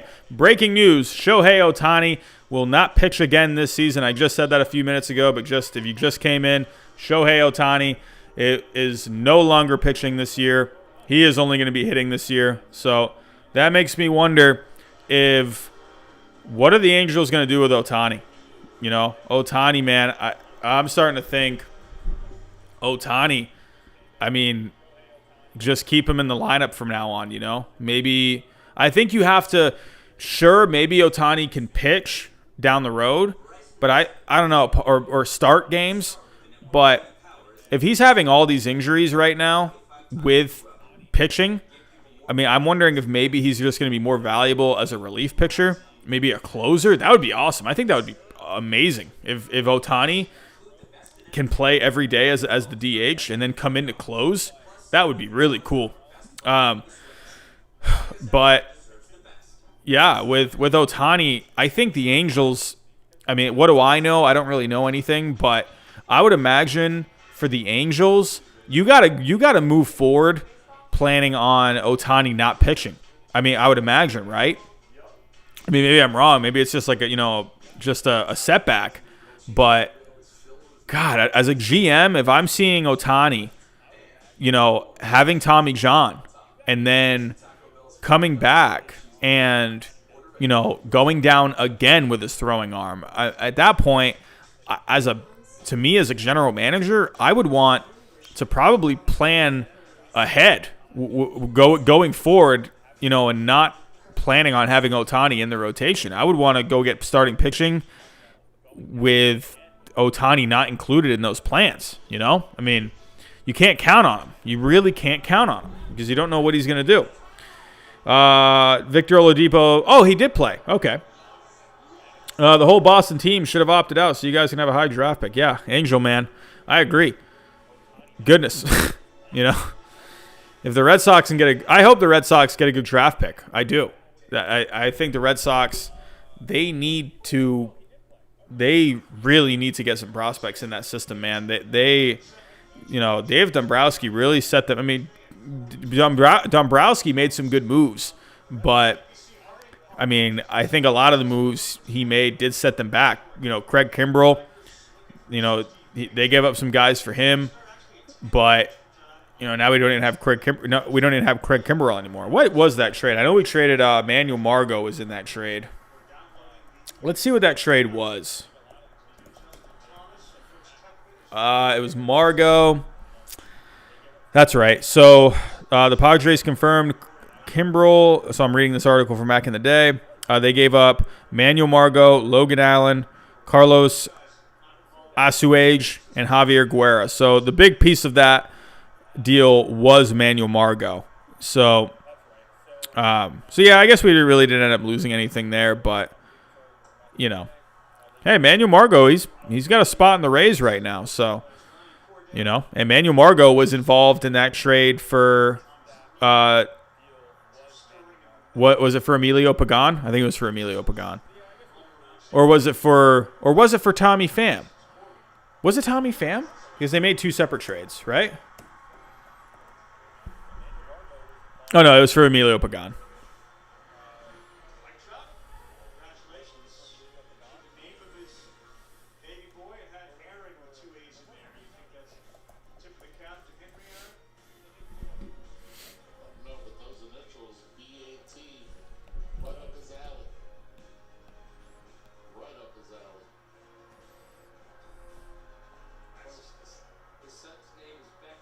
Gordon Beckham, funny guy, came out and said something to the Let's see how the chat is doing. Right now, we are up to, it looks like 19 people. 18 people. We're up to 18 people. So, hey, if we could get, man, if we can get 20, that'd be great. Guys, I also just want to let you know, we are closing in on 1,500 subscribers. So if you know anyone that would maybe be interested in checking this channel out, have them subscribe. We are closing in on 1,500. That's I don't know, to me, that's a pretty cool milestone. So let's get to 1,500. I really want to get to 2,000. That would be a crazy milestone. If we can get to 2,000, I'm hoping for 2,000 subscribers by the end of the year. I would hope we could get there by the end of the year. But, you know, hey, if we can get to 2,000 shortly, that would be awesome. But we got to get to 1,500 first. So if you guys know anyone that would like to subscribe to the channel, definitely reach out to them. Share the channel if you can. But yeah, so we gotta get some milestones with the subscribers. Let's take a look. I think Ohtani has practiced right field, but I'm not sure. Robbie for commissioner. Oh my goodness, I don't know how much better I could do than Rob Manfred.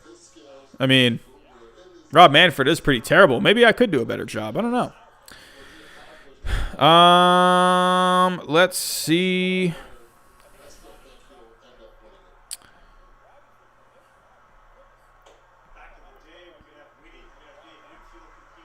Patrick, no, screw SpongeBob. Manfred never does anything right. Oh, Manfred. The Crazy Crab was an anti-mascot. Giants fans used to regularly throw batteries at him back in 1984 before a Padres player injured the poor guy wearing it. He later sued. Wow. Is that true? Wow. That's awful. Why would you want to be that mascot? What about Squidward being the mascot for the most boring team, the Tigers?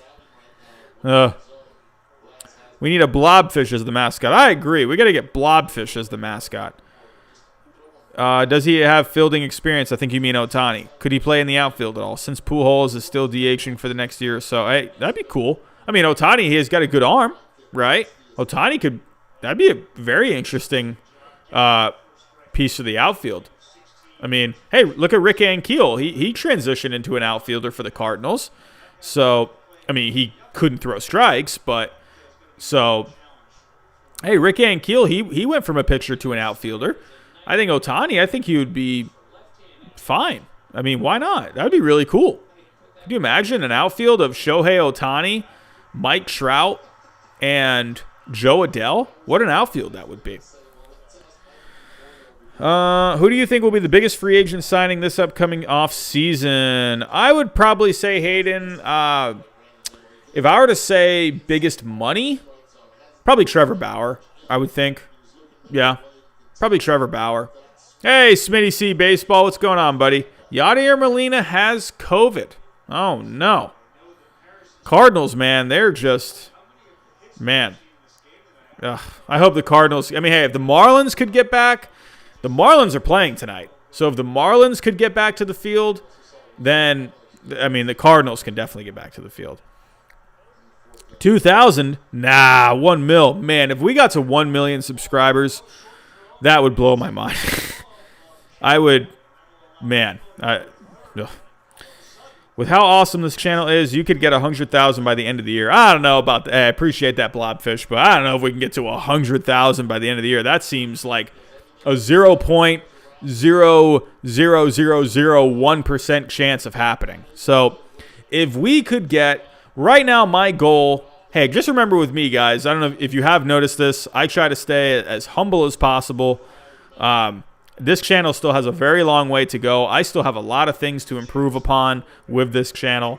So for me personally, I like to set small goals, that way I can kind of keep sustaining. So right now, sure, I'd love to get to 100,000 subscribers, but to me, I got to get to 1,500 subscribers first. I got to get to 2,000 subscribers first, right? So to me, if we can get to 2,000 by the end of the year, I think that is reachable. I think we could easily get to 2,000 subscribers by the end of the year, but you never know. Maybe stuff slows down. I don't know. But, yeah, I'm hoping for 2,000 by the end of the year. So, hey, you never know. But really the only way this channel can really grow that quick is if, people are liking the videos, sharing the videos, liking. I mean, I know you always hear that term, like, share, and subscribe, but it really does help. I don't like saying it in my videos because I think people know the gist already. Because to me, I don't want to like tell people to like my video. I'll say to you guys, if you guys can like the live stream. If you don't like the live stream, you don't have to like it at all. You could downvote it. But I'll say, like, if you guys can like the live stream, so it can kind of get out there for more people to come in. But I don't like saying in my I used to say it in my videos, but I don't want to say like, share, subscribe. I don't like that. I feel like so many YouTubers say that. I'm not a big fan of it, but because I think you guys know already. But it really does go a long way. The statistics show that videos that tend to get more upvotes, and they tend to get pushed by YouTube more. So, and simply, if you're sharing the videos, well, then that more people are going to see the videos. So, if videos are being shared, then that's more likely you're going to get more subscribers. So, and then if you subscribe, well, that'll help push the channel out even more. So, Paul DeYoung has COVID too. Man, that whole team has COVID. Goodness gracious.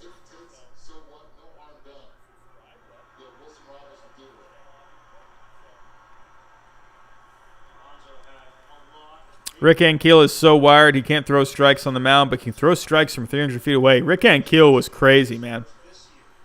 I saw Rick Ankiel hit a home run in spring training once. That was awesome. Just a bad case of the yips. Yep. Nick Castellanos has opted out. Has an opt-out if he keeps going this way. He's gonna have to get paid. Yeah, man. Yeah, you're right. Dislikes do help the algorithm. So you are right about that. What made me want to do YouTube? I think with me, I've always liked editing videos.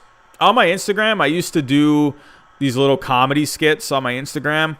I enjoyed editing those. I would just edit them on my phone, but I always found them fun. But when I was a kid, I used to make movies with my friends, like little movies we'd make in our backyard. I've always enjoyed editing videos, and I just figured I really wanted to kind of step it up a little bit with baseball. I just really wanted to because I found that for me, I always wanted to talk about baseball with people, but I found that I really only had like one friend, like my best friend, who he's a big Yankee fan, and I would only talk with him about baseball.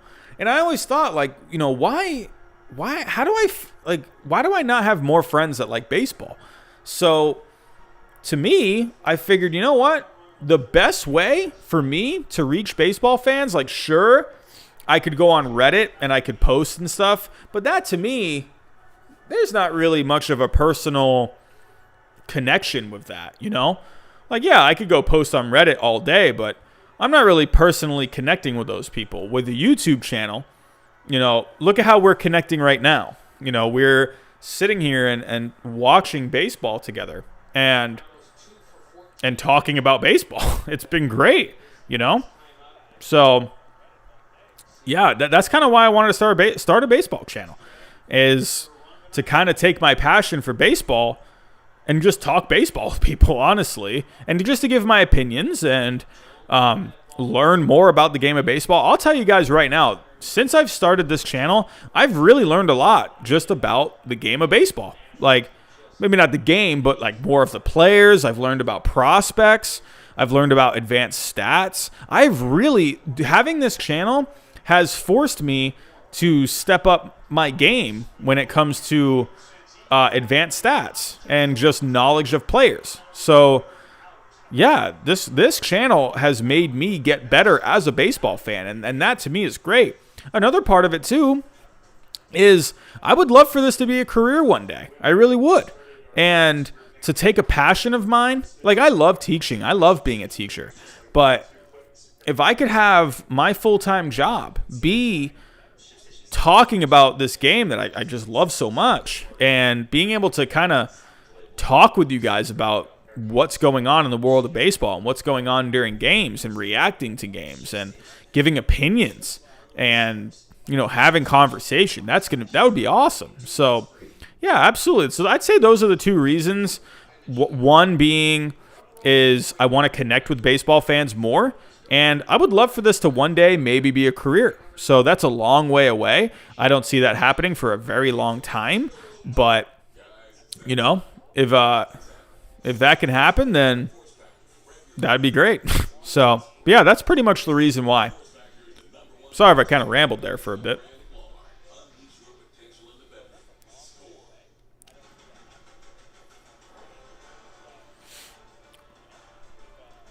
Favorite player of all time?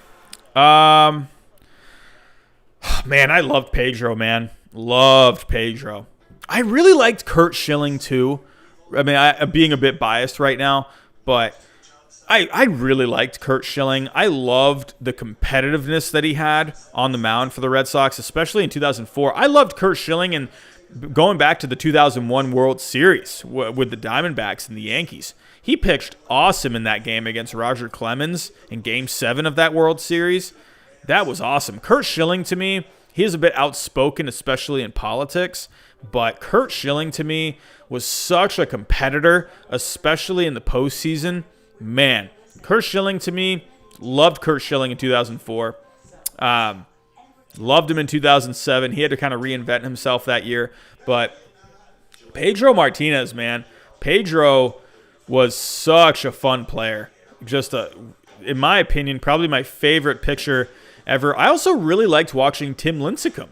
Really enjoyed watching Tim Lincecum. Tim Lincecum, to me, gave me so many vibes that Pedro Martinez gave me, because they were both just so electric on the mound. If you were a Giants fan during the early years of Tim Lincecum and throughout his career, you did not want to miss Tim Lincecum start a game. That was like must-watch baseball when he started. And same thing with Pedro. It was must-watch baseball. So I'd say I'm a little biased towards pitchers because I was a pitcher in high school. But I just love the art of pitching. I think it's so fascinating. I don't know. But Pedro, Tim Lincecum, Curt Schilling, love those guys. I loved Papelbon too. Jonathan Papelbon coming into close games, he was so intense. I loved Koji Uehara. Koji was so fun. Loved him. Man, I really liked Johnny Gomes. I'm naming a lot of Red Sox players right now because those are the ones that I connected with the most. Yeah, Johnny Gomes was really fun in 2013. I really liked Mike Napoli that year as well. If I were to pick some players that aren't really on the Red Sox, I love Matt Chapman. I think he's great with the glove. Shane Bieber was fantastic last year. Yeah, Randy Johnson. I love watching Randy Johnson. So, yeah, there's a lot, man. I can only talk about baseball with my dad and you. Hey, man. Hey, whatever. Hey, that's great, man. Hey, but you're not just talking about baseball with me. You're talking about baseball with everyone in here. So that's kind of my thing. Getting back to that too. When I was a kid, when I started really getting into baseball, I still at that time really didn't have many friends that liked to watch baseball. So a lot of my friends, they like to play football. They like to play basketball. Yeah, I played baseball. So those guys that I would play with, yeah, we loved that game. But like talking baseball, that was something I didn't really have much of, except for when I would play. So, but other than that, like when I'd go home and watch games, there wasn't really anyone. So I want to give people also a chance to try and connect with each other, create relationships, create friendships over a great game. Look at how many friends, all these friends that we're making in here right now. So, we are simply connecting with each other over the game of baseball. How cool is that? Been learning about different types of swings. Yeah, man. That's another thing too. Learning about, launch angles and stuff like that. Like that's been like that was like that to me. That was something I didn't really pay attention to much. You know. Yeah. Who do you think is better, Belly or Yelly? I think Bellinger, because Bellinger is just a better overall fielder. At how many subscribers will you retire from teaching? I don't know. I don't. To be honest, I don't think I can answer that question very accurately because I kind of don't know how much I would make at that point. If I had like 100,000 subscribers, I don't know. I don't know how much money I would be making from revenue and stuff like that. I don't know. So, but it wouldn't just be from like revenue. It'd also be from like super chats and Streamlab donations during like live streams too. So I'll be honest. I don't really know how to answer that question because I don't really know like the statistics, but I would imagine somewhere between like 100,000 to like 150,000. I don't know. I mean, so I do know someone where it's his he has a full-time job doing YouTube. He has a wrestling channel, but he also has Patreon where he has members there. He has like over 300 members on Patreon, where he has like different tiers of memberships. So he's getting a lot of income that way. He's getting income through YouTube revenue. He's getting income from Streamlabs donations during live streams. He's getting income from super chats during live streams. So, and he has, I think, 70,000 subscribers. So, yeah, if I would imagine, I would imagine 100,000 subscribers, or maybe even something a little less than that. But I think, you know, to get more revenue, you need to have more subscribers, I think, you know, because that's going to be like guaranteed views, right? So at least I would think it's guaranteed views. So I read somewhere if you want to make like a consistent living doing YouTube videos and stuff, I think I read that you need to consistently get like 20,000 to 25,000 views per video. So to at least make like a decent living. So, but yeah, let's say 100,000. When I get to who knows if I'll ever get to that point, but if I get to 100,000 subscribers, then maybe I'll look at it then.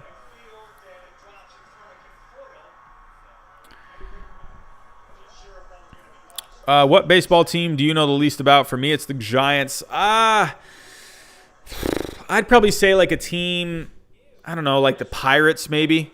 You know, like small market teams like in the National League probably. I can definitely see your channel getting big. Great stuff. League G, thank you so much, man. I hope so. That'd be really cool. You know, I'd be so grateful, so thankful if I'm really not trying to be corny here. Like I'm really not trying to sound like super lame. But really, if my channel ever got big, I would be the most grateful person on the planet, you know? Be so grateful. I remembered my question from the other day. What baseball movie do you want to see? Oh, that's right, James. Darn it, I didn't think about that very much. Let's think about it. I definitely still think I would like to see a documentary on the Astros. Let's see. I don't know. I've been so caught up with teaching the last few days, getting ready for the school year coming up. I'm sorry. I haven't really been able to think about it. Let's take a look. I'm going to Google here. Baseball movie ideas. Let's see if that can get my brain going a little bit. Okay.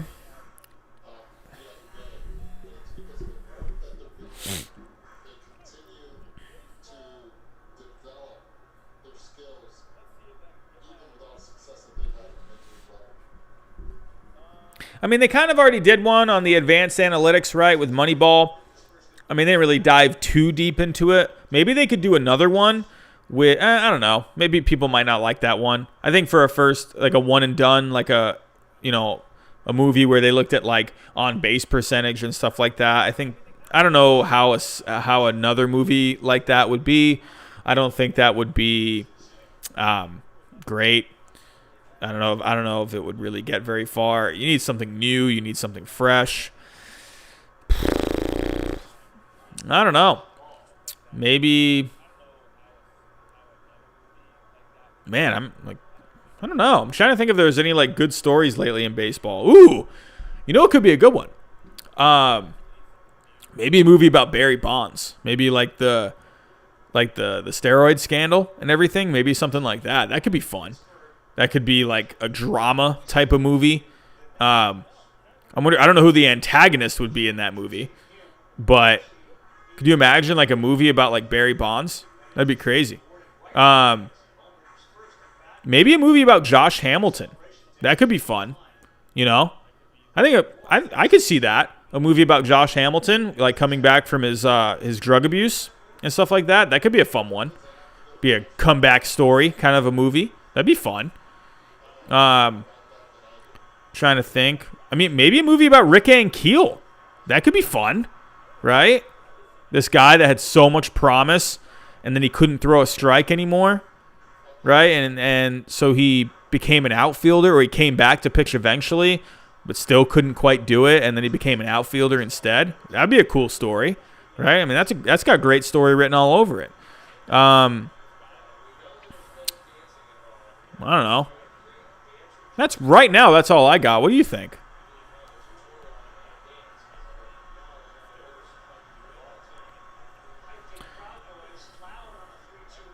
Favorite player of all time is either Manny or Mark McGwire. I know, guys, steroids. Hey, whatever, man. I love Manny Ramirez, man. Least favorite player on your favorite team?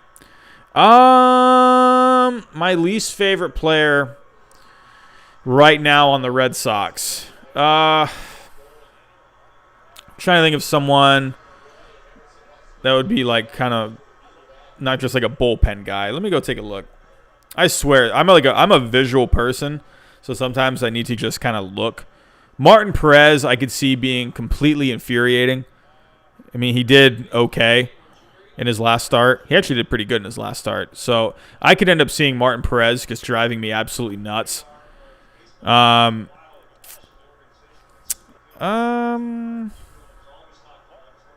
hate Rafi Devers' defense. Love the offense. Just can't stand the defense. I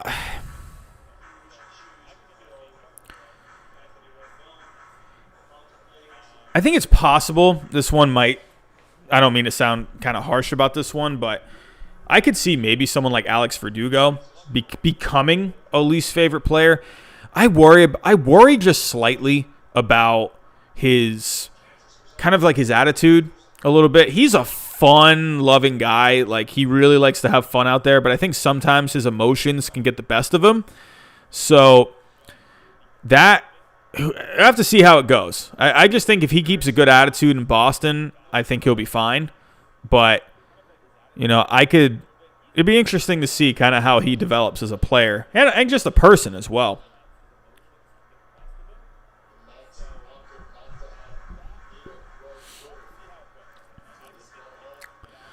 Who do you think will actually win the World Series? My guess is the Twins. Man.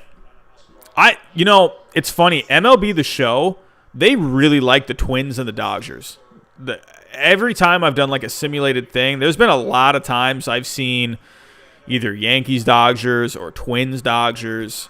I have seen the Nationals in there one time when I do like simulated seasons and stuff. So I'd say I could see man, that Twins start. The thing is the advantage the Yankees have over the Twins. While the Twins may have deeper starting pitching, the Yankees got Garrett Cole, so the Yankees definitely are more top heavy in starting pitching. But the Twins, if they can piece it together, I think the Yankees and Twins will somehow collide in the American League Championship Series. I think the Twins it almost feels like the Twins and the Yankees are on like a crash course for the ALCS. I could see a Twins-Dodgers World Series. I'd say, I don't know, man. The Dodgers are so weird to me. Of course, it's easy to pick the Dodgers because they got so much star power on that team. But God, are they going to pitch in the postseason? That's all I wonder about. You know, that I don't know. I think it's easy to like the Dodgers. Sure, I like the Dodgers, but are they going to get there? You know?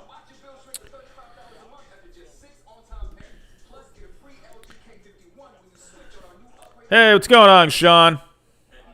Did I miss any streams? No, we're just doing this one tonight, man.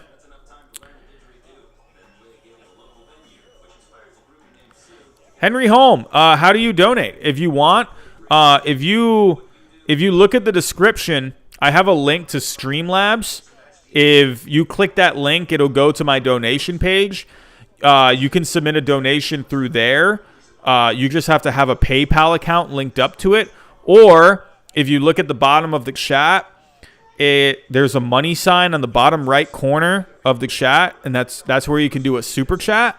So if you click on that, money sign, it'll pull up a super chat. So you can go anywhere from 99 cents. You can go up to $1.99, $2.99, $3.99. You can go $4.99. The highest you can go up to $99. I am not expecting you to do that, my friend. I'm just letting you know. But yeah, you can do it either one of two ways. You can go to Streamlabs, the link in the description, or you can go to Super Chat in the bottom right corner of the chat. So,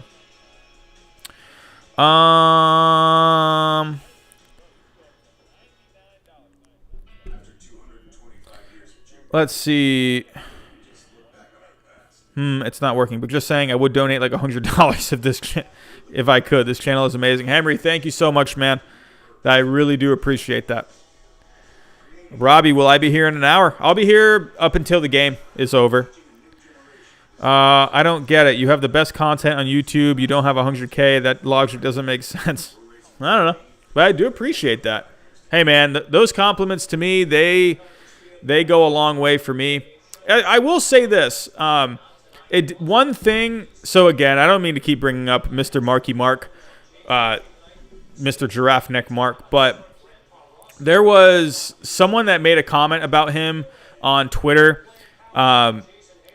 said like watching Giraffe Neck Mark's videos make his ears bleed. I don't think I'm not going to feel that way about him. I mean, but someone did say that. So on that tweet, I actually left a link to my videos, or to one of my videos, and I said, hey man, hey, let me know if my videos make your ears bleed. I must know, like, because I really wanted to know, because, like, you know, I really am interested in people. I am interested, you know, people that do know about Giraffe Neck Mark, but I'm interested if they would enjoy my content. And that guy, I left a link for the video. I think it was like how to fix the Cardinals. It was just a few days ago, last week. And he wrote back saying, like, hey, I really liked your video. I just subscribed. So that was really cool to me, because I do really think there are a lot of baseball fans out there. Obviously there are, but especially on YouTube. But really with YouTube, you know, I'm not going to sit here and say, like, I'm better than Giraffe Neck Mark or Fuzzy or Foolish Baseball. I'm not. I'm nowhere near that level. But to me, what I'm trying to say is that there's just not many options for baseball fans on YouTube. So for me, I'm trying to provide another option for people, you know? Kind of like WWE, right? With wrestling, there's not really many options when it comes to wrestling. And then AEW started. And that gave people that were tired of WWE, you know, people have really grown disinterested in WWE over the, you know, past like 10 years.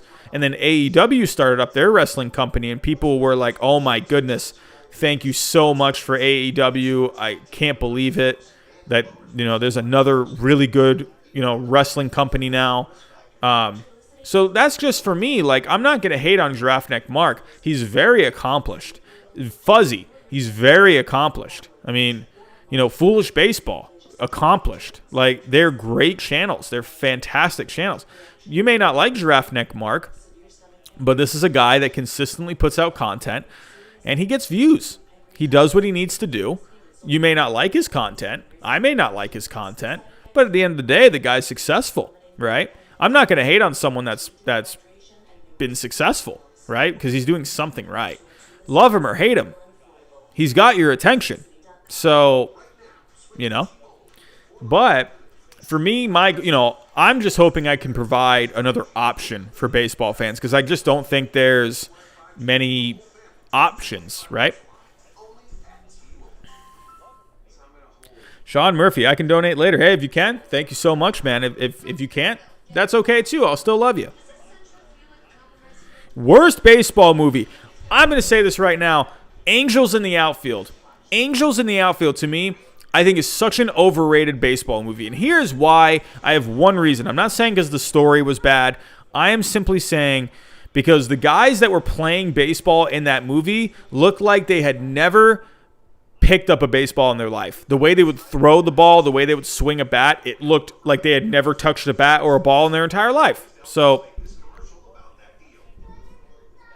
one movie that I actually really love, I actually want to know your guys' thoughts on this baseball movie, Little Big League.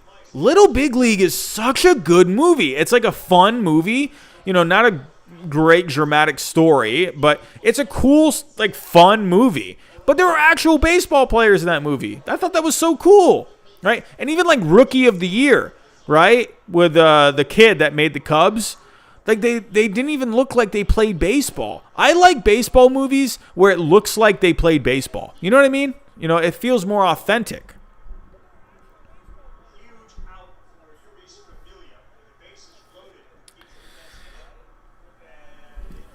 Have you been to both Florida parks? I have not been to the new Miami Marlins Stadium. I did go to their old stadium to see the Red Sox when they went there back in 2006. The Red Sox won that game. I saw Papelbon get the save that night. Do you have any baseball games on your mobile device? I do not. I did have RBI Baseball a few years ago.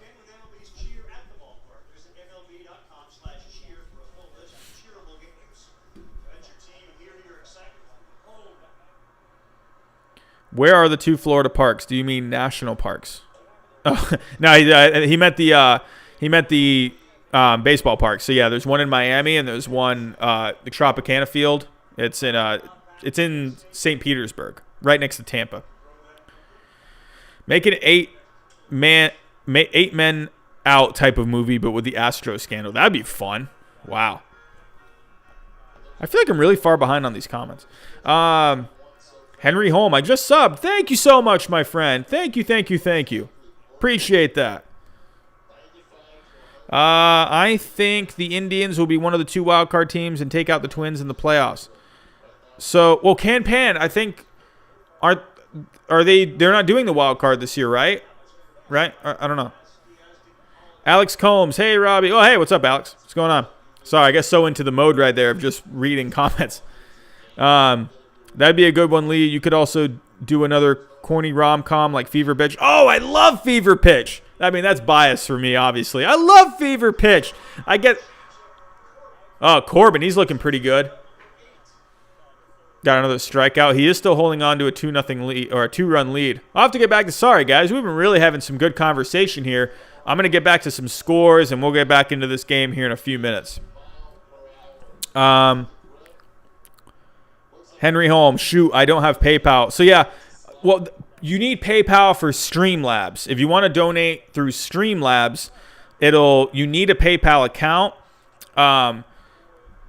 where if you donate through Streamlabs, it'll post your question like on the screen. It'll like pop up, and but that's for Streamlabs. I think for Super Chat, well, I don't really know. I actually don't know for Super Chat.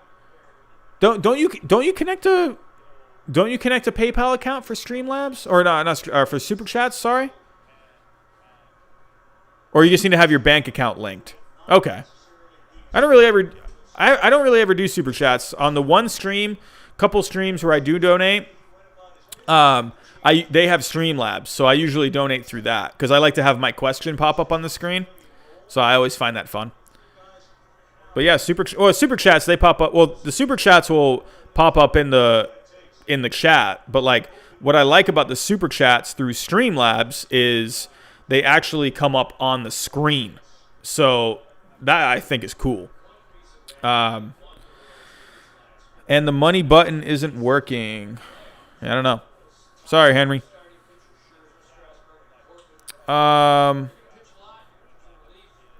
Hayden, do I like Fuzzy? I like Fuzzy. I think Fuzzy seems like a cool guy. He just likes baseball, right? I think he tries to be as down the middle as he can, and I appreciate that. Yeah, Fuzzy's cool. Yes, Sean, we are at 20. We're at 18 now, but I saw earlier we were at 20. Yeah, Fuzzy, okay. I'll say this. If I were to make one, I mean, whatever, I can't really criticize because these two guys are successful, right? Draftnik Mark and Fuzzy. They're very successful. I can't hate on them. But if I were to pick one thing, well, Draftnik Mark, I can pick a couple of things I disagree with. But I can't stand their thumbnails. I can't stand them. I'm going to tell you this right now. And I want you guys to tell me in the comments how you feel about this. I am never going to do a thumbnail of me doing like a facial reaction. I'm never going to do that. I'm sorry if you want me to do that and I've disappointed you forever. I apologize. But I am not going to do a facial reaction thumbnail. I'm not going to do it. I refuse to do it. I think it's so just corny. I don't know. Like, it's just kind of like cringy, I guess. I don't know what Giraffe Neck Mark, I don't know what he does with his thumbnails. I think he just picks a random picture of his face and he just puts it on the thumbnail. I don't know what, like sometimes he'll do like a facial reaction, but like he just picks like one random face that he does like during his video and he puts it there. I don't know what he's doing. I don't know. But anyway, so I'll put myself like in the, like for the thumbnail on this stream, I'll put like a picture of me because it's going to make the thumbnail stand out a little more. But I'm not going to sit there and do like a weird face or something. Like, I'll do a cutout of me like sitting here with my iPad, but I'm not going to do like a face. Sorry, guys. But let me know what you think about that. I'm not really big on that. And that's not just those two. That's YouTube channels all over the place. I'm not big on those. Is that just me? I don't know.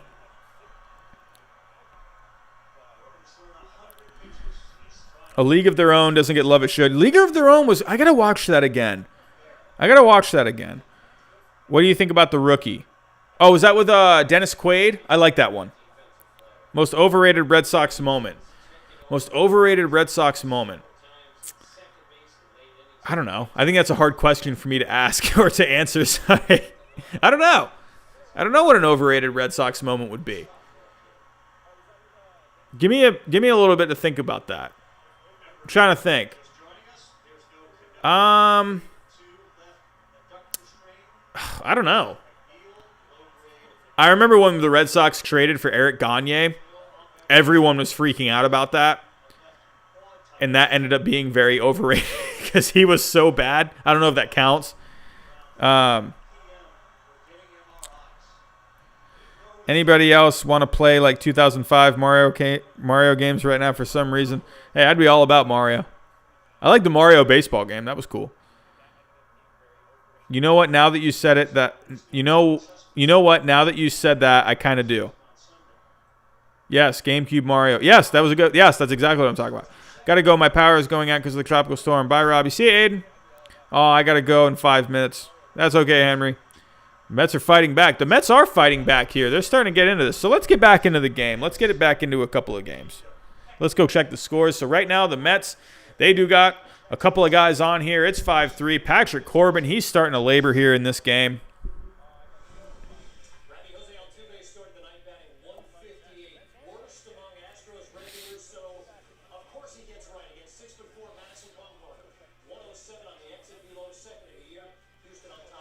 Let's check on some scores. Right now, if you are just entering this stream, the Nationals, they're holding a 5-3 lead over the Mets. The Mets are threatening. They got a couple on, so they'll have the go-ahead run at the plate. Red Sox, Rays. The Rays are holding on to a 5-1 lead. The Braves are holding on to a 6-1 lead in the bottom of the 6th against Toronto. Miami and the Orioles are scoreless through the top of the 5th. The White Sox and Brewers are also scoreless, but the White Sox are threatening. They have a couple of runs on with 1 out. The Cubs are leading the Royals 2-1 in the top of the 4th. Look out for those Cubbies. They continue to look good. Who is pitching for the Cubs tonight? They look very good. Let's see. Kyle Hendricks, he's doing pretty good so far. 3 innings, 3 hits, 1 earned run. So Kyle Hendricks, he's doing pretty good. We're taking a look. Colorado off to a hot start this year. They have a 1-0 lead over the Giants in the top of the 3rd. Herman Marquez is pitching today for the Rockies. He's looking pretty good so far. Rangers and Athletics, top of the 1st. That game is just getting started, but Jesus Luzardo is starting this game. Dodgers Padres has started, top of the 1st. Dinelson Lamet is pitching for the Padres today. Pitching for the Dodgers, we're going to have Dustin May. But Dinelson Lamet, he's pitching for the Padres. It's top 1 right now. There's 2 outs. Dodgers have a runner on. Houston, they have a 1-0 lead thanks to a Jose Altuve home run. Christian Javier, he's getting his 2nd start. And he is going up against Madison Bumgarner today. Christian Javier, he's one of the Astros' top pitching prospects. So if you do have a chance, go check him out because he looked really good when we watched him last week against the Dodgers. So actually, is this his 3rd start now? I think this might be. Is this because we watched Christian Javier last Wednesday against the Dodgers. So okay, so yeah, so this is his 2nd start. So he had really good stuff in that game against the Dodgers. He had 9 strikeouts through 6 2/3 innings. So be on the lookout. So let's take a look at the Braves and the Blue Jays. Right now, the Braves, they hold a 6-1 lead. They had a big 5th inning, bottom of the 5th inning against the Blue Jays. They scored 4 runs in the bottom of the 5th inning, so they have a 6-1 lead, like I said. But right now, the way they have gotten those runs, so they had a couple of home runs in the beginning of the game from Matt Adams and Tyler Flowers. But a big bottom of the 5th inning, Freddie Freeman, he reached on a fielder's choice. That scored Ronald Acuna Jr., but then Austin Riley hit a 3-run home run to really put this game farther out of reach for the Blue Jays. So the Blue Jays, pitching for them today, they had Matt Shoemaker. So Shoemaker, he really struggled in this game. But Max Fried, he is done for the day, but he had a great game. 6 innings, 4 hits, 1 earned. 3 strikeouts on the day, only a couple of walks. So Max Fried really giving the Braves a heck of a performance after Mike Soroka goes down yesterday with a season-ending injury. So good on Max Fried. I'm sure he really wanted to pitch a good game today, probably in Mike Soroka's honor, honestly. So, yeah, good for Max Fried. What a game out of him. But, yeah. So Tampa Bay, they added a 5th run a little earlier. Let's take a look at how they added that 5th run. We're going to look at the scoring summary for that game. It is not loading for me. So, yes. Okay, let's take a look. So the Rays, they had G-Man Choi, had a sacrifice fly, so Brandon Lowe scored on that. That made it 5-1. But right now, the only Red Sox run that they've gotten was a Mitch Moreland home run all the way in the top of the 2nd. So they're in the top of the 8th now. That game is moving pretty quickly. So that game started at, I believe, when did that game start? First pitch was at 6:40. So they are just under 3 hours right now. So they're moving along pretty quick. But the Red Sox, they do got two runners on right now. They got a man on 1st and 2nd with 1 out. JD Martinez is up. So JD Martinez home run here could make it a 5-4 game and really put it close. So JD Martinez right now, he's not having a bad start to the year, but he's not having a great start either. 256 average, a 751 OPS. So JD Martinez, a home run here would really, well, first off, a home run here would be his first home run of the season, and he's only driven in 3 RBIs. So he, in my personal opinion, I think JD Martinez is someone that could maybe get traded this season. I made this video last week on how to fix the Red Sox, and that is someone that I talked about on how to fix the Red Sox. I think they should trade JD Martinez because right now he is kind of a logjam in that designated hitter spot. He's not allowing flexibility in that spot. I think if you can open up the DH spot, that could allow someone like Rafael Devers to have some more time at DH because his fielding, while sure it may be getting a little better, it's still pretty below average in my opinion, especially with Bobby Dahlbeck probably coming up soon. Bobby Dahlbeck could be the long-term third baseman for the Red Sox. So having that DH spot freed up for the Red Sox could really help them overall. So especially with flexibility. And I think JD Martinez, he does have an opt-out after this season, but I think JD Martinez, you could get a pretty good prospect out of him. So just have to wait and see. Teams like the Cardinals, the Indians, they could use some offense, right? There's some other teams that could use some offense as well. Teams like maybe the Braves would want to take a chance on him. They lost Josh Donaldson in the offseason. Maybe they want to take a chance. Maybe San Diego maybe finds a way to plug him in somewhere. I mean, another bat in that lineup would be deadly. Maybe the Brewers take a chance on JD Martinez. I don't know. So there's a lot of spots. Maybe the Dodgers maybe go back to the Red Sox and say, you know what? We want more offense. What do you want for JD Martinez? We want that bat. What do you want for JD Martinez? Could you imagine JD Martinez in that Dodgers lineup? That would be the most stacked lineup ever.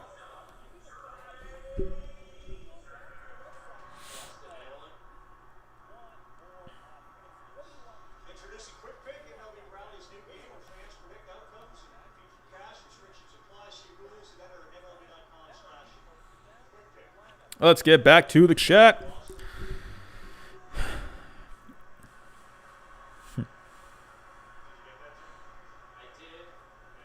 Hey, Sean, you said if you can donate, well, I appreciate that. See you later, Henry. Who is your top 3 farm systems? I'd have to say Padres, Mariners, and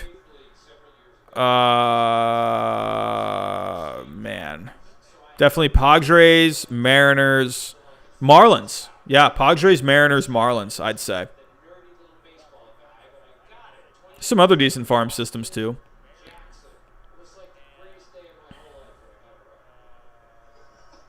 Angels have some good pieces in that farm system. Yeah, I'd say that. Padres, Mariners, Marlins. Tell me what you guys think in the comments.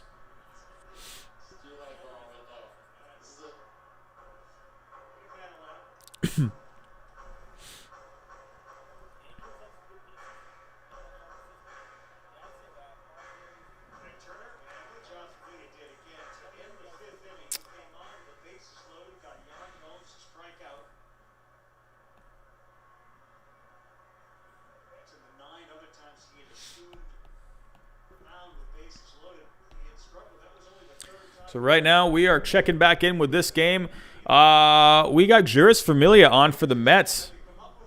So right now he is trying to keep this game close for the Mets. It's a 5-3 Nationals lead right now. So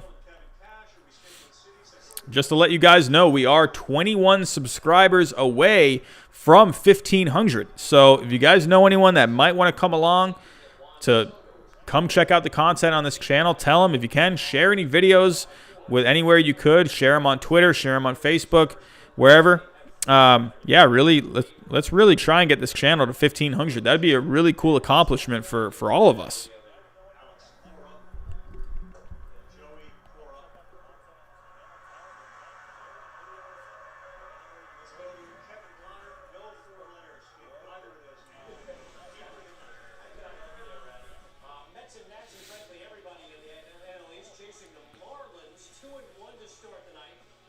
And the Marlins, they have come back from everyone getting COVID, and the Marlins have hit a home run, and they got a 1-0 lead.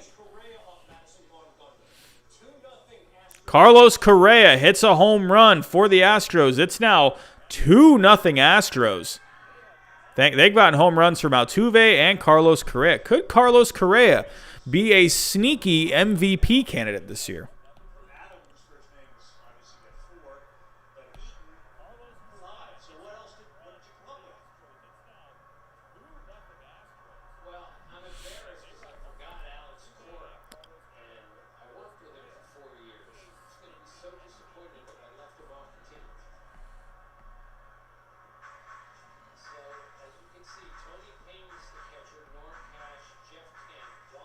Oh, yeah, Dodgers. They got a good farm system, too. Good call, Sean. I wasn't thinking about the Dodgers. I'm just thinking about how good that Dodgers major league team is. But, yeah, Dodgers definitely got some good pieces. Which pitching rotation was better, 2016 Cubs or 2018 Indians? That's a interesting one. I really like that rotation for the Cubs. That 2016 Cubs rotation was so good. Let's take a look. Let's take a look at the 2016 Cubs and the 2018 Indians.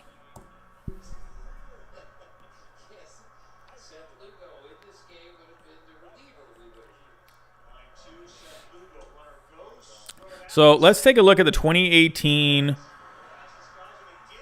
Indians. They had a very good rotation. Corey Kluber, Mike Clevinger, Carlos Carrasco, Trevor Bauer, Shane Bieber. Look at Shane Bieber that year. I think that was his rookie year.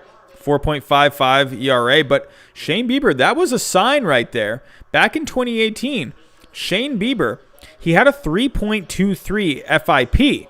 So compared to a 4.55 ERA. So that right there was a sign that they had something there with Shane Bieber, who also had 9 strikeouts per 9 that year. So yeah, that's definitely something where, that was a sign of good things to come for Shane Bieber. But what a great rotation for the Indians in 2018. How the heck did the Indians not? They lost in the division series to the Astros. Goodness, what the heck happened? But let's take a look now at the 2016 Cubs. I'm probably leaning Cubs right now in 2016. Look at this Cubs rotation. John Lester, Jake Arrieta, Kyle Hendricks. They even had John Lackey there. Jason Hamill. I'd have to go 2016 Cubs. John Lester was so good that year. Where did John Lester finish in the Cy Young voting that year? He was 19-5 with a 2.44 ERA. He did have a FIP about a run higher. He was second in Cy Young that year. Who won the Cy Young in 2016? Max Scherzer did. Max Scherzer got the majority of the first place votes. But Max Scherzer was very good that year. Well, Max Scherzer.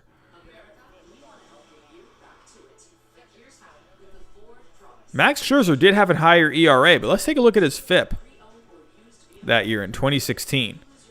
2016 FIP. He had a 3.24 FIP. So what did I say Lester's was a second ago?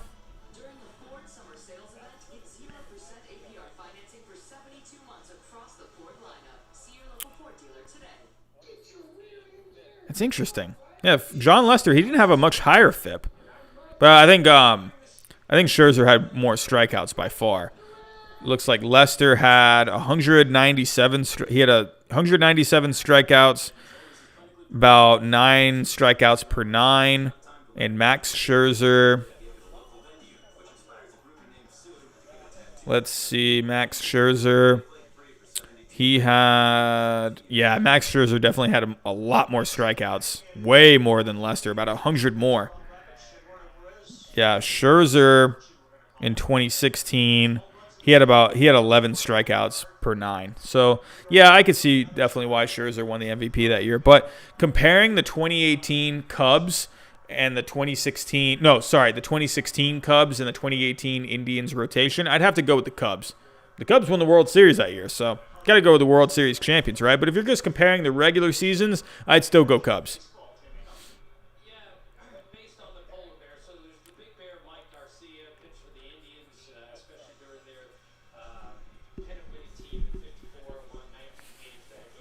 Ugh.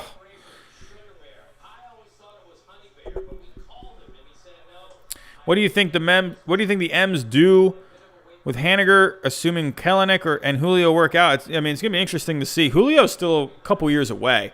A few years away, probably. So, I don't know. It's interesting. Hope that the Mets bullpen keeps messing up right now. Yeah, David, I'm sure. Nationals need to start winning some games.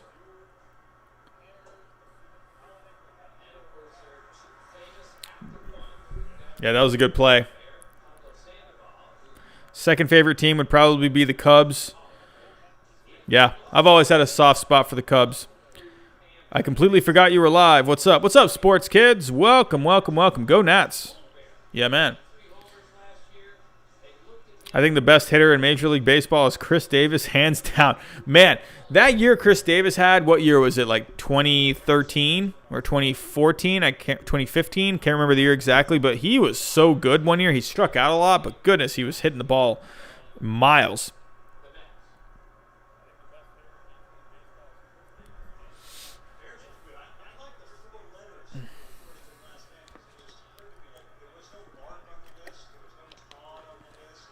I love how Nimmo runs to first. I think it's so funny. I love it though. I love when players have like those like rituals, you know? Like he just runs hard all the time. I love that.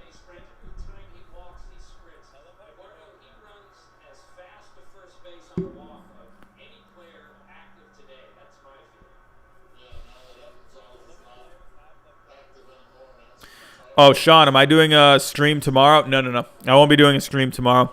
There's no games on national television tomorrow. So I'll be going back again on Sunday. So we got Cubs Cardinals on Sunday. That'll be a fun one.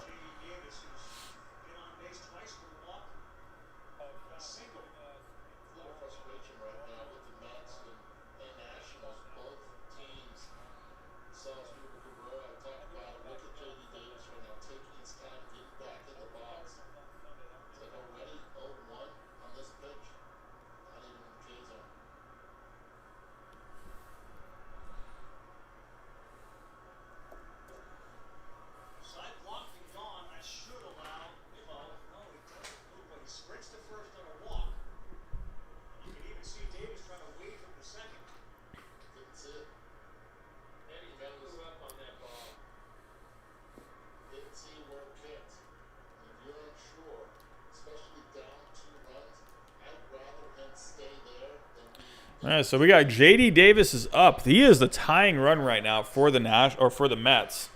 He's got a good bat. He's got some pop. So this is going to be an interesting at bat. You got Nimmo on first. He's got some speed. A double right now could score Nimmo.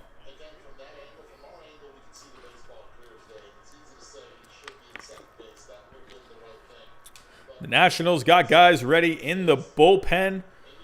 They are trying to bridge the gap to try and win this game.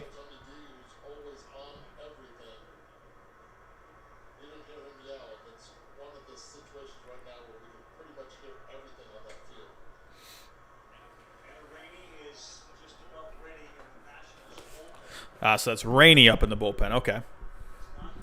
But Rainey is ready in the Nationals bullpen. As of right now, it is a 5-3 game.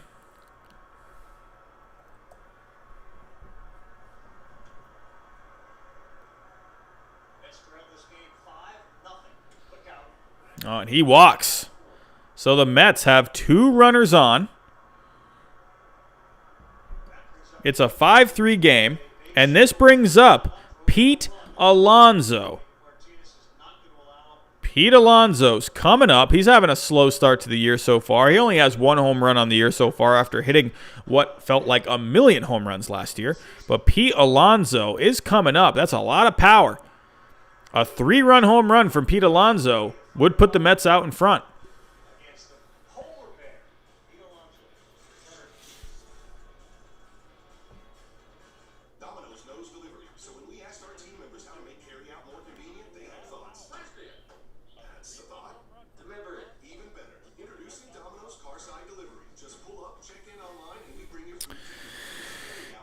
I hate the Nats uniforms. Really? I love those uniforms. I don't know why. I love the font of the letters. Created in Mexico by a German brewmaster.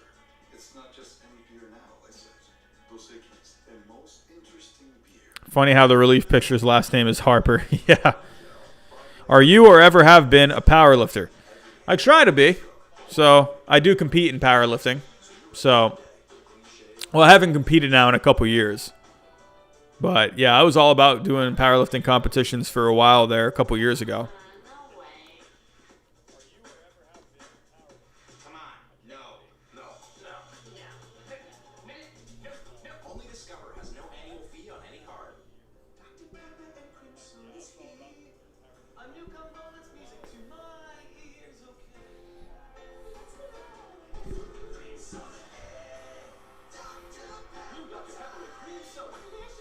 Oh, Dr. Pepper's got cream soda now, huh?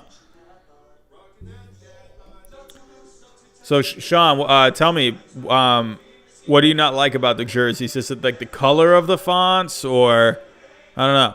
I could see maybe someone not liking the gold. I personally like it. I don't know. $25 a month with access to America's largest 5G included. That's right. Unlimited and nationwide 5G for the whole family for just $25 a month. Only at T-Mobile. Experience the adventure of a bigger world in a highly capable Lexus SUV at the Golden Opportunity Sales Event. Lease the 2020 RX 350 for $419 a month for 36 months. Experience amazing at your Lexus dealer. Welcome back to Major League Baseball on ESPN. The telecast presented by USAA. Things getting very interesting at Nationals Park. So Tanner Rainey is on for the Nationals. He's off to a good start this year. 1.93 ERA, just under 5 innings. So he has been an effective arm out of the bullpen for the Nationals for the most part this year. But Pete Alonso, he's in a big spot here. Pete Alonso, he's off to a slow start. But Pete Alonso, this is a guy that hit 53 home runs last year, which was a franchise record for the Mets. That was a rookie record. Oh, he just challenged him really right down the middle. I don't know. That could be a pitch that Pete Alonso wish he had back.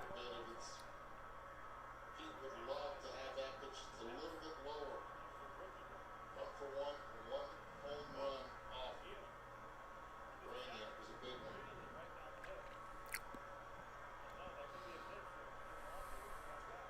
Doing a great job behind the plate by Jan Gomes. Last year, May 21st, tied the game, bottom of the 8th inning.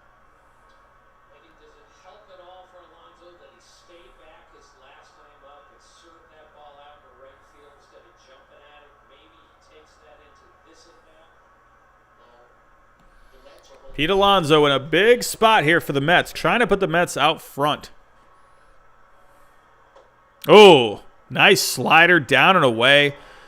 That's 2 strikes on Pete Alonso. Big spot for Pete Alonso here. Ultimate combination usually leads to an extra base hit. He's got exit velocity and launch angle. His hard hit percentage is fairly close. His strikeout rate is up. got 1 home run in Boston. Ooh! Goodness, 97 on the corner, just missed. Last world tonight would have been a strikeout. We've seen many of those have been called strikes. See, it goes right back to that slider 2-2.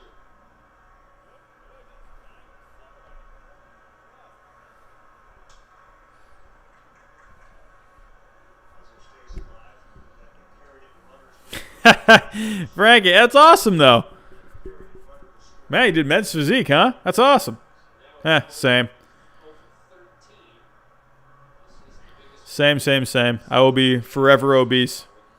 Yeah, nasty slider by Rainey there. Have you ever attended an All-Star game? I have not. I would love to. Here we go. 2-2 count. Oh, he challenged Pete Alonso again. He went back into the zone with a fastball, and he strikes out Pete Alonso. Pete Alonso is really struggling this year. He's off to a tough start.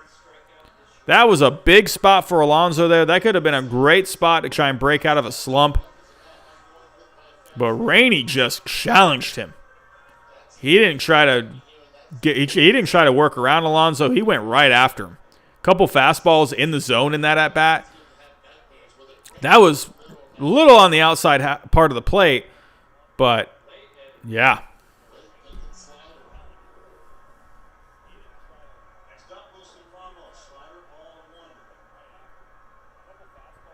Yeah, Alex Combs, I agree, man. Soroka was very good last year. That's why I was pretty bummed for him, man, tearing his Achilles like that. When does that happen?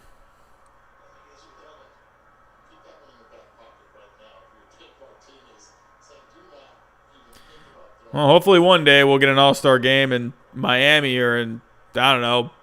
I don't think Tropicana Field will ever host an All-Star game. That would be something. I think if Tampa, I think if the Rays got a new stadium somewhere in Florida, or if they stayed in Tampa in St. Petersburg, I think maybe they could have an All-Star game, but I don't know, man. I think the Rays need to move. I think the Rays would actually be a great team to have in Orlando. Oh, that's it on the hands. He pops it up, and he is under it.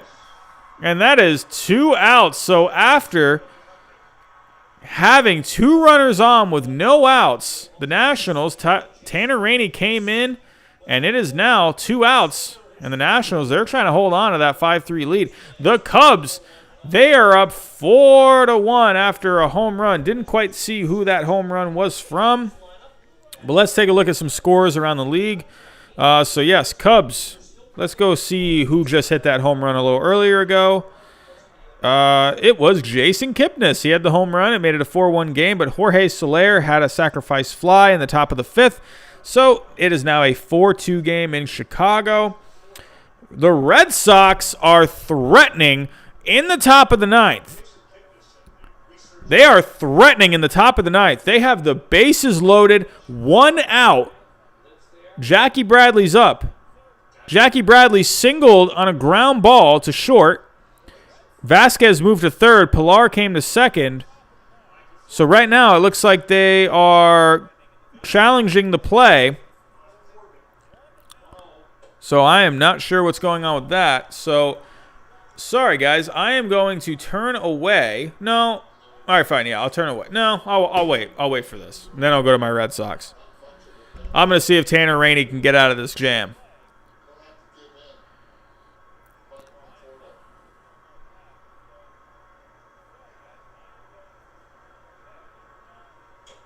Oh, Tanner Rainey is throwing some gas.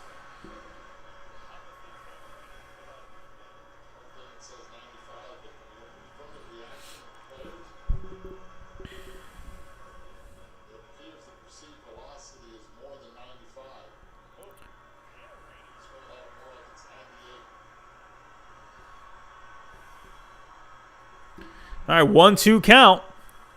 Tanner Rainey with the pitch. Oh, nice slider down and in. Good stop from the catcher. Oh, my goodness. What a stop. That slider was in the dirt. Wow. That was Jan Gomes with the stop. My goodness.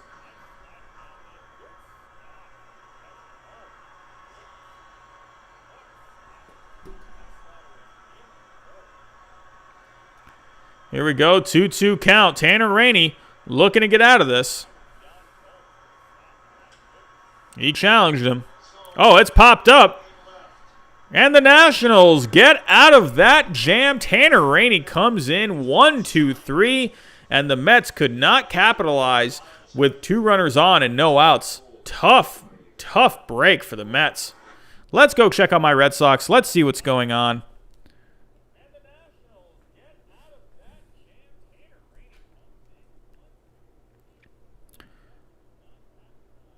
So the Red Sox do have the bases loaded.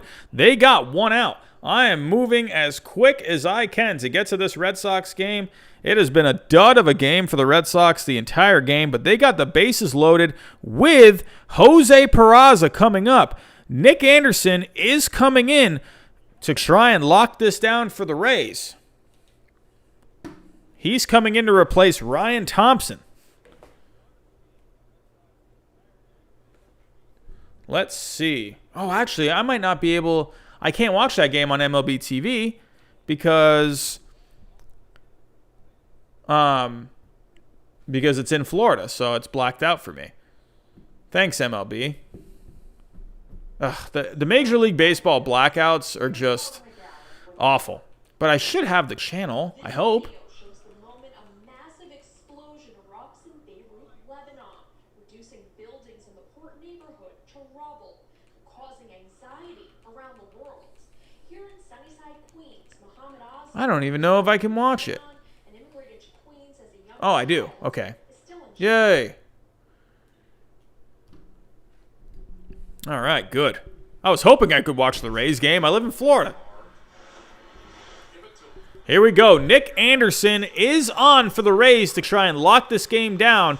The Red Sox got the bases loaded here. Jose Peraza is up. Nick Anderson hasn't allowed a run yet in 2 2/3 innings. Red Sox trying to make a crazy comeback here. Could the Red Sox make a comeback against the Rays? 5-1 Rays, bases loaded for Jose Peraza. Peraza's having a decent start to the year so far.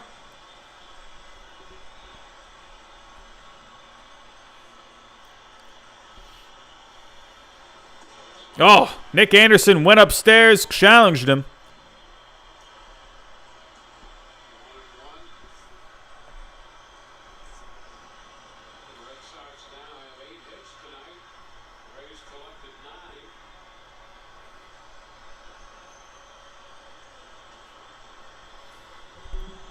Let's see what Peraza can do. Peraza hangs in there. Peraza's going to be a tough out. He was one of the better hitters in 2018. Had a bit of a struggle in 2019, but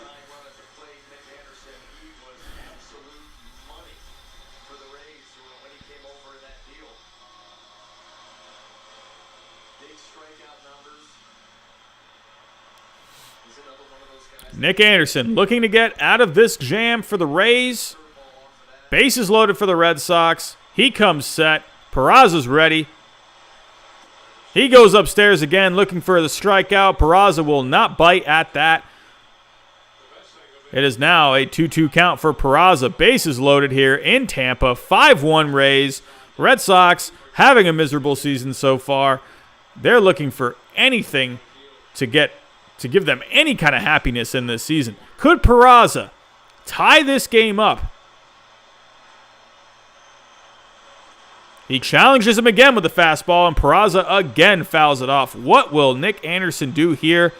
He's giving him his best fastballs. Peraza's fouling him off. Where will Nick Anderson go in this at-bat? Nick Anderson known for his strikeouts. Will Nick Anderson be able to put away Jose Peraza? Peraza's a tough out. He's going to keep battling. That is for sure. Nick Anderson comes set. 2-2 count. Oh, no! Nick Anderson gets the called strike on the corner. It did look a little outside. It looked a smidge outside, but good framing there.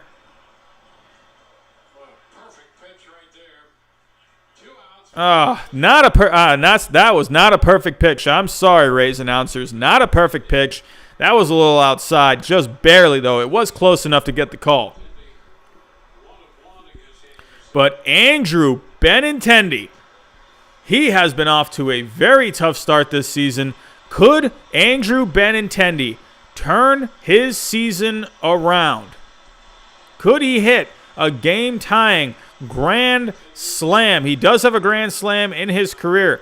This is going to be a tough out for Nick Anderson to get.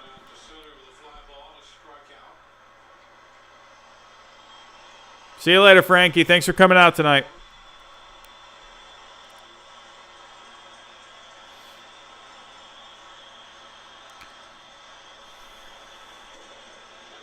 Nick Anderson comes in with a strike. It's an 0-1.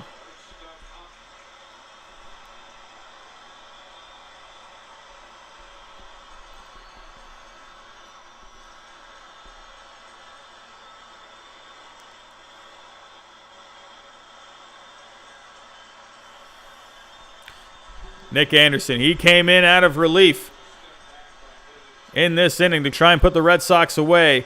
The Rays got themselves into a bases-loaded jam. He came in for Ryan Thompson. Nick Anderson, he's looking to put this game away. Can Benintendi get the big hit? That's a slider down in the dirt. And now it's a 1-1 count. Right now for the Rays, they got Michael Perez. He's catching pretty well. Good ball in the dirt there. He was able to block it. But Perez, he had that nice frame pitch to get Peraza on the called third strike. Let's see what Nick Anderson can do. Let's see if Benintendi can be the hero in this game. Oh, a good swing from Benintendi. Foul back, though. It's a 1-2 count. The Red Sox are down to their last strike. Benintendi, he's really looking to turn his season around. Nick Anderson, he's looking to continue the dominance he has shown since coming to the Rays. This is going to be a big pitch here for Nick Anderson. Benintendi, he is looking for anything on this season. He is looking for anything to get that spark back in his career. He has faded a little bit ever since a very good 2017 and 2018 season. He struggled in 2019. A big hit here for Benintendi would be huge. Right now, Benintendi on the year, he is batting .071 with a .404 OPS. Benintendi is off to a horrible start for the Red Sox this year. He is looking for any kind of spark.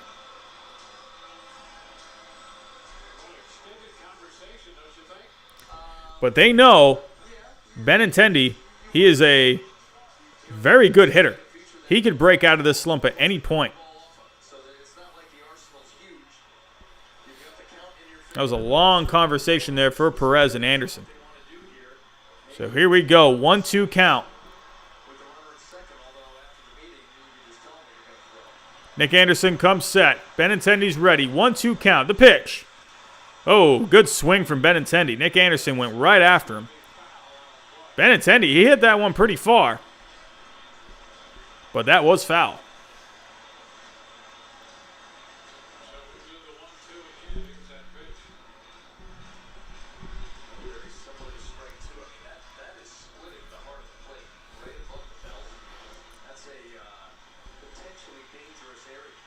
One, 2 count to Benintendi. Nick Anderson, he's looking to get out of this jam. Rays holding on to a 5-1 lead. Red Sox with the bases loaded. 2 outs, 1-2. Oh, and there's a slider on the outside corner. And Nick Anderson gets a called strike 3. And the Rays have won this game. He gets out of the jam. Coming in, he strikes out Peraza and Benintendi. Nick Anderson closes down the Red Sox tonight. And the Rays get the win 5-1. What a win for the Rays. They have been struggling as of late. They needed this win. But my goodness, he really, really froze Benintendi there. And Benintendi's very cold start continues for the Red Sox. And the Red Sox, they are not looking very good on this season at all. Not at all. So the Red Sox, they dropped to 3-8 on the year. And the Rays, they improved to 5-6.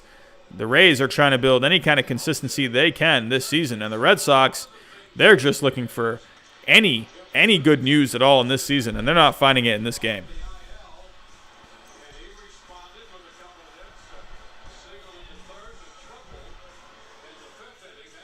Yeah, Michael Kerr, Benintendi, man. He was looking very good 2017, 2018, but I don't know, man. He's really digressed. I don't know what to do. Do I think David Boat will be a good Cubs player? Haven't really heard much about David Boat. But let's go take a look at him. Austin Meadows with us downstairs, and Austin, Ray Stats, Brian Anderson upstairs. It has been a while, and boy, So let's take a look. David Boat. He came up 2018. Let's see. So he's doing pretty well so far this year.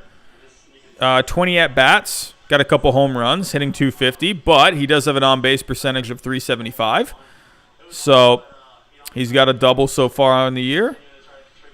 But yeah, I mean, have to kind of wait and see. Let's see where. So he was drafted all the way in the 18th round back in 2012. Wow. Yeah, I mean, as the stats that I'm looking at, I mean, based off of the stats that I'm seeing, looks like maybe he could be, a pretty valuable utility player. I think for me, like I said, it's been tough being at home, and this last 10 days in Port Charlotte, I got to go down and get as many of the bats as I can. And for me, just continue to try to be aggressive, with that leadoff spot, and just continue to get that. Hey, what's going on, Patrick? Oh, I know that, man. I had to always help my mom with the groceries. All right, but looks like the player of the game today was Austin Meadows for the Rays. He really came up big with that triple. All right, I'm going to head back to the Nationals and the Mets. All righty. We will be probably closing up shop pretty soon here.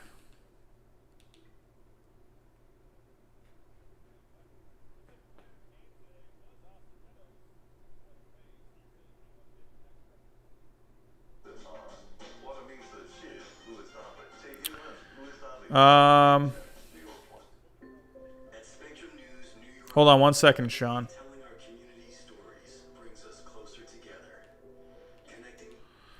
Error recording payment. I don't know what that means.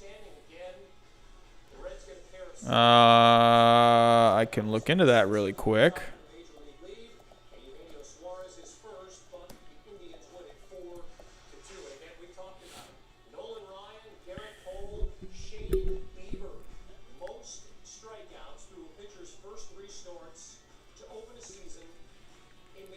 I would say probably if it's doing that, maybe just keep trying. I don't know why it's doing that for you. Not really sure, Sean. I'm not too knowledgeable about all the super chats.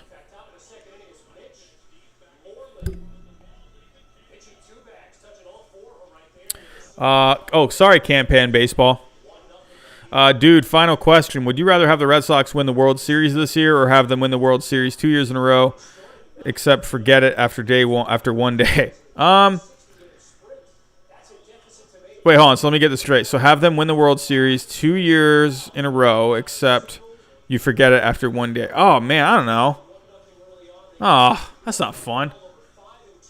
Well, I definitely want to have the one that I can remember, right? I'd probably go with win this one this year.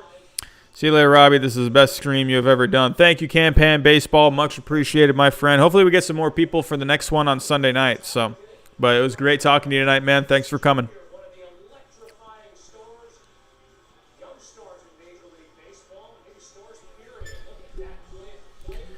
And the Padres, they've taken a 1-0 lead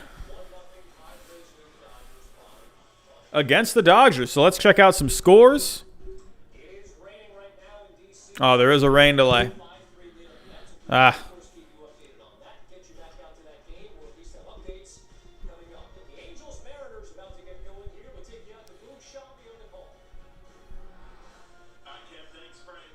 one more thing, road to 2K subs. Yeah, man, we got to get to 2K. Got to get to 1,500 first. We're almost there. I believe we are 20 away. I think 20. We're 22 away from getting to 1,500. So we were able to get to 1,500. We got to 1,000 in the middle of June. And so that took us about 2 months, a little less than 2 months to get to 1,500. So if we can get to 2,000 within the next 2 months, I mean, that would be awesome. So if we can get to 2,000 by playoff time, that would be amazing. So I'm hoping if we can get to 2,000 by the end of September, that's a reach. I don't know if that's going to happen, but I would love for that. If we can get to 2,000 subscribers by playoff time, that would be fantastic. So,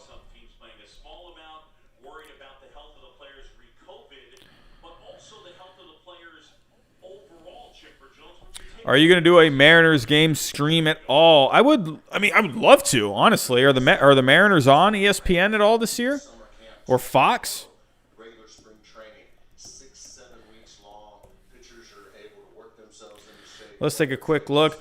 I'm gonna be honest, guys. I might actually end this if this rain delay isn't really gonna kind of go away. I might actually close up shop here.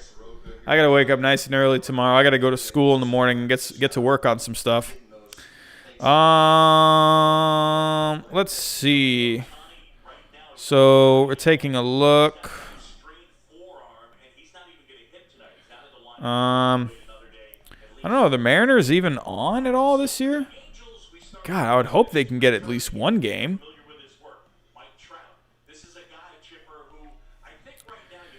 Let's take a look. Mariners. I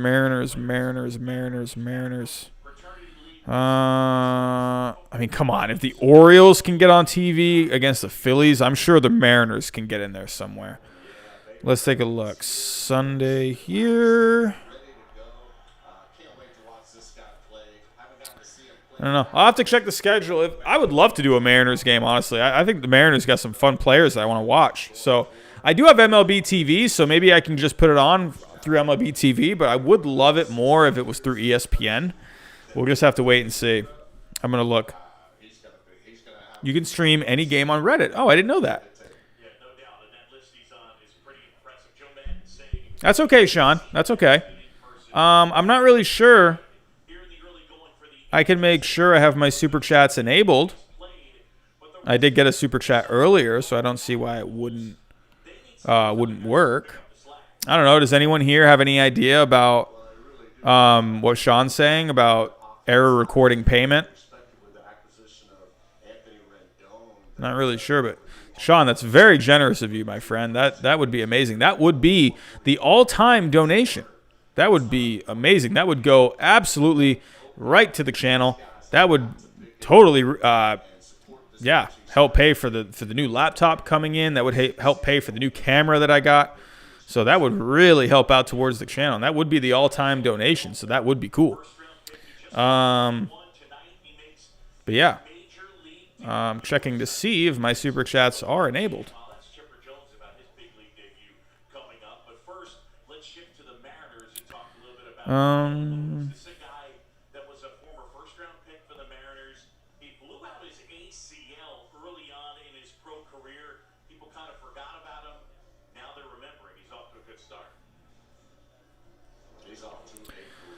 So right now my super chats are enabled. So yeah, they are enabled. They're good to go.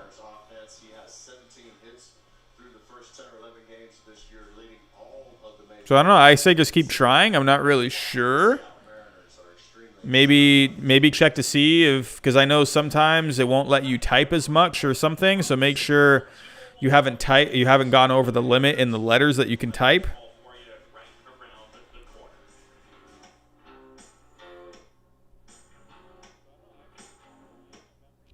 I mean, I'll be honest. For me personally, anytime I've ever Alex and Sean, anytime I've always donated to a channel, I've always just done it through Streamlabs. I have done it through Super Chats before.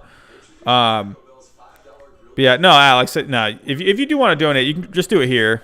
You don't have to do it through Venmo or that. I'm not going to have you do that. I'd rather you have it to where you can post a question or, you know what I mean, to have something pop up. But no, but when you go through Super Chat, it charges my bank account. I don't know. Not really sure how all that works. I mean, I have personally never had that problem. I don't know.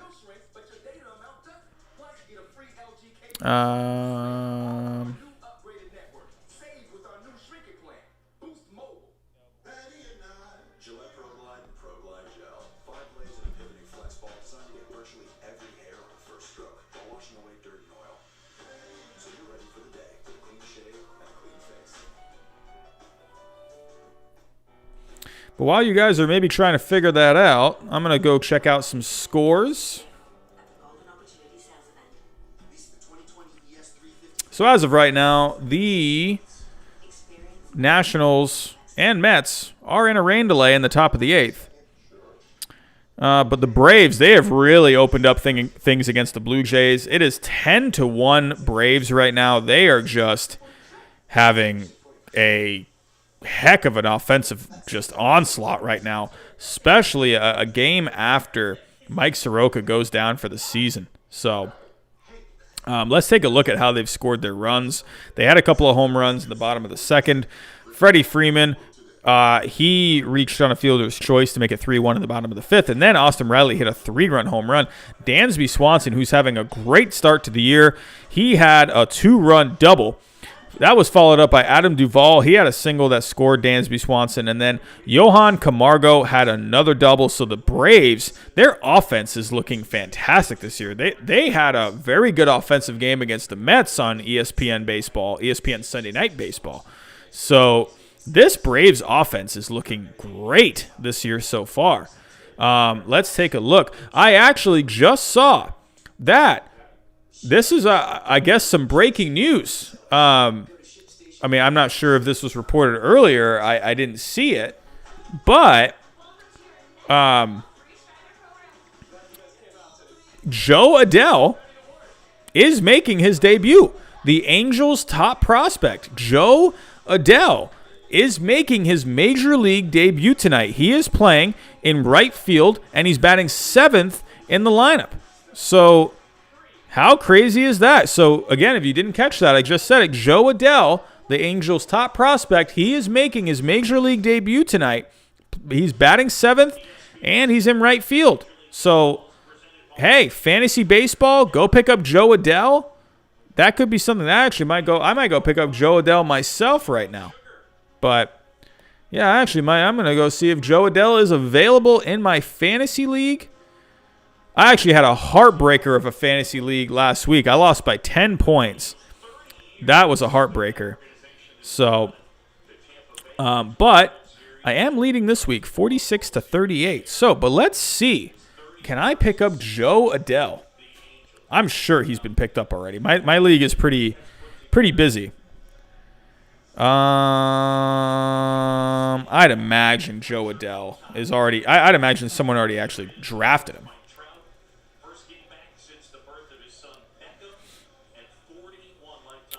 Nope, doesn't look like he's available. So, no, Joe Adell is not available. Oh, well. But, yes, again, Joe Adell, he is making his major league debut tonight for the Angels. So,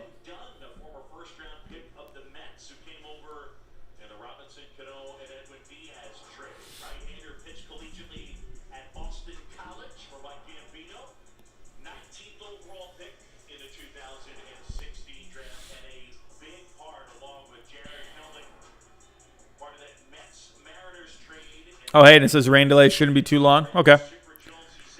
I think the Angels and the Mariners is on ESPN now. Oh, yeah, that is coming on. I won't be able to stay up too late for it. But at least they're showing this game on for a little. But we got Justin Dunn, young starting pitcher for the Mariners. He's coming on.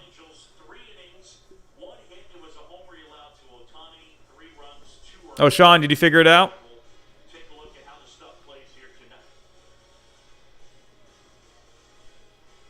So Justin Dunn, native of Long Island, he's only 24 years old. Came over 24 years old, Justin Dunn. He's having a pretty good, decent stat line right now. Yeah, Mariners are on ESPN. That'd be cool. I can watch the Mariners for a little bit. Can't stay on too late, though. in the neighborhood of 80 pitches. You see like a lot of ballparks, T-Mobile Park, with the cutouts around. Oh, Sean, is that the reason? I'm not sure how that works. I don't know if you like just check off a box or whatever that you just say you're over 17. I don't know. I don't know how that works. Man, look at all these cardboard cutouts. Down the left field line. I'm not sure why, but at T-Mobile Park, that was, of course, at Wrigley Field back in 2003, the Marlins and the Cubs, but they had one right here in Seattle the other night with Parkman down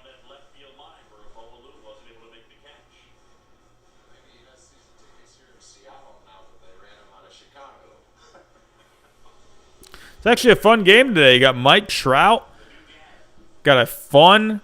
Yeah, these are fun teams, the Angels and the Mariners. So.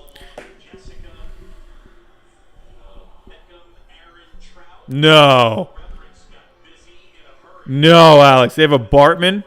Steve Bartman. Yeah, Patrick, if you just go to your settings or whatever, you can change your age or whatever if you do want to do that. That you don't have to, but if you did want to, I think that's just where you do it. But yeah, to donate, yeah, you have to be at least 17 years old, I believe. All right. So cool. This is my first time seeing the Angels this year. The Angels, they got a decent lineup.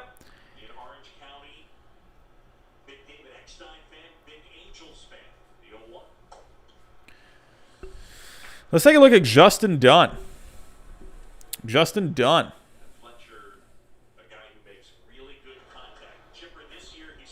Look, like I saw, he went to Boston College, so I'm all about that. Going to Boston College. Hey, 2019, Justin Dunn was pretty decent. 4 starts, 2.70 ERA. Yeah, it looked like he opened a lot of games. So, because he had only 6 2/3 innings, but he had 4 starts. So he must have just been an opener in a lot of games. But overall, though, he did pretty well.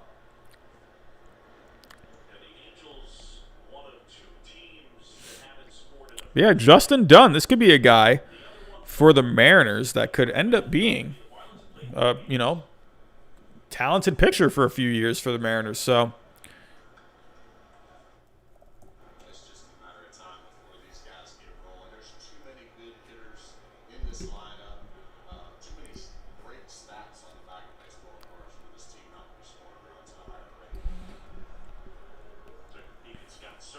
Let's take a look at this Mariners team.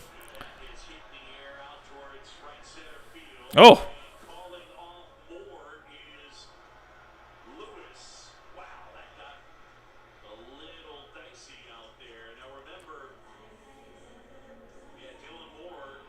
Where's the communication with the Mariners?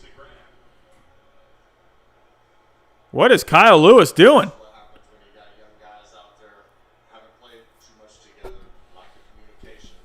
Kyle, or what in the world are you doing, dude?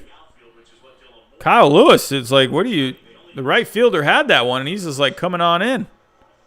Man, Kyle Lewis, got to be careful out there, my friend. Kyle Lewis is off to a great start this year. Great start this year, though. 386 average, 3 home runs, 9 homers. No, I just said that completely wrong. 386 average, 3 homers, 9 RBIs. Kyle Seager's doing pretty well, too. He's hitting 316 on the year so far. He has a homer, but he's driven in 11 RBIs. That's leading the team. Right now, the Mariners pitching, they got Marco Gonzalez. He's doing okay. Taijuan Walker, he's doing okay. Taijuan Walker, 4.35 ERA in 10 innings of work. However, Taijuan Walker does have a 3.72 FIP, so he is pitching better than what his ERA says. So, but after that, you see Kikuchi, 4.66 ERA. However, you see Kikuchi, he has a 1.91 FIP compared to the ERA.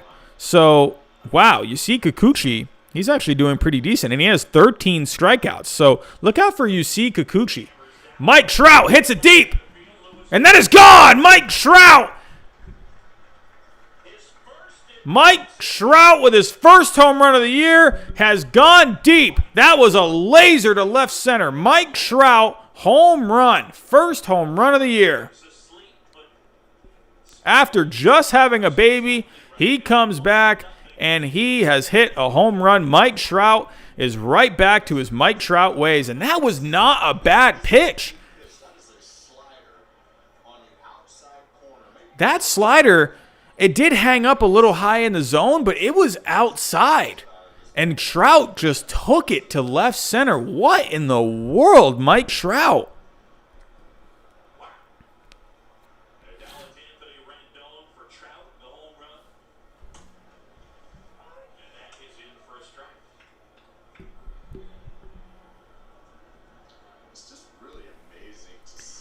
That was incredible. Mike Trout, man. Here's Anthony Rendon, newest Angel. I think the other part of it, if you look where it was relative to the K zone, you see this more. So Sean, again, if you do want to change your age on there, which would allow you to donate, again, you don't have to. But I think you just go to your Google account or something. I think you got to change it through your Google account because I think Google, your YouTube account is through Google. So I could be wrong. I'm not sure. Or Patrick, yes, you could just create a new account. So you could do that too. Well, whatever you'd like to do, my friend.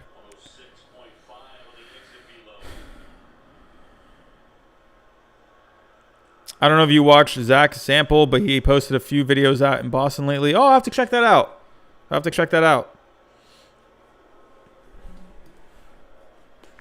Yeah, Alex, Kikuchi, 92-mile-an-hour sliders. I'll have to check that out.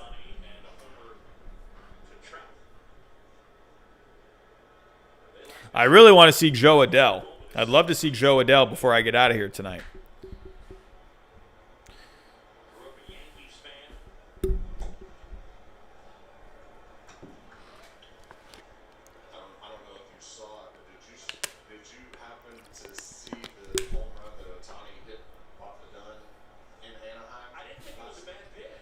That's okay, Sean.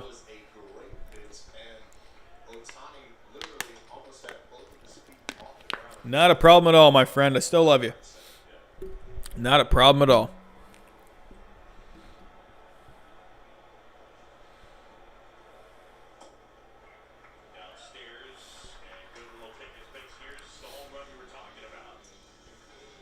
Yeah, who remembers this Shohei Ohtani home run where that ball looked like it was about to hit the dirt?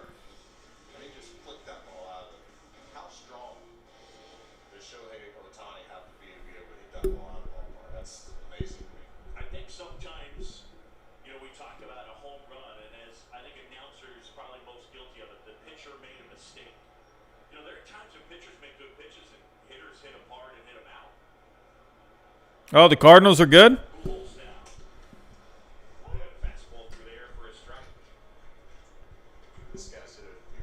Uh-oh. All right, good thing for the Cardinals, man. We can't have any more of these outbreaks, man. I think hopefully that's a wake-up call for these players, man.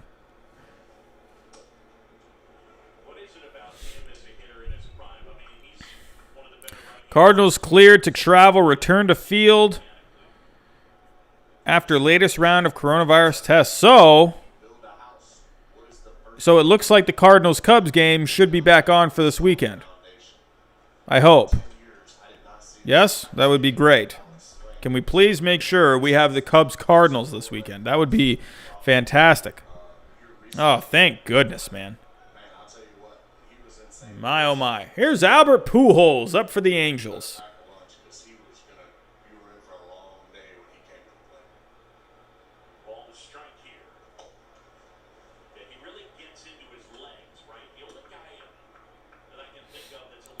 This picture done for the Mariners, he doesn't have bad stuff. He's gotten a little unlucky on some pitches, though. He had not a great pitch to Trout, but it wasn't a bad pitch by any means. It was a slider that kind of hung up there, but it was on the outside part of the plate. But Trout just took it to left center. Maybe that pitch just isn't getting enough break.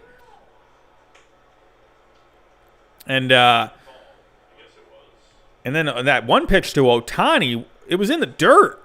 So I don't know. It must look pretty slow to these hitters. I don't know what it is. It must look like a beach ball to them. It must not be having as sharp of a break on it. But hey, what's up, Jackson? Hello. Glad you can make it, my friend. We are going to be probably closing up here soon. So yeah, I'm doing good, man. Yeah, we've had a good night of baseball. Not as many people as we had the other night, but we've had decent amount of people in here tonight. We've just been talking some baseball. But yeah, right now we are watching the Mariners and the Angels. Joe Adell, Angels' top prospect, is making his debut in this game. He's batting 7th. He's playing right field.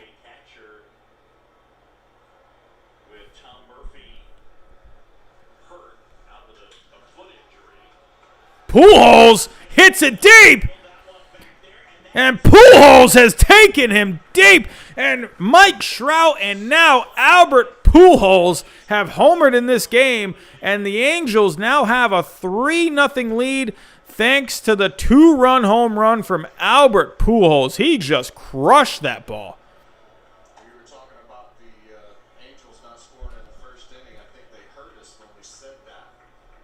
A 3-spot tonight. This again. See, this Patrick, probably not for tomorrow. I don't think there's any games on ESPN tomorrow. Yeah, Jackson, they just keep losing, man.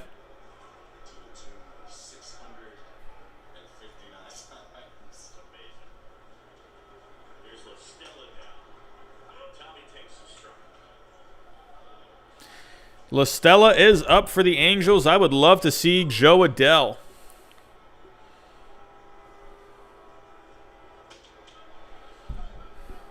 And Dunn's having a pretty tough start here. He's not finding the strike zone. His stuff is just getting hit.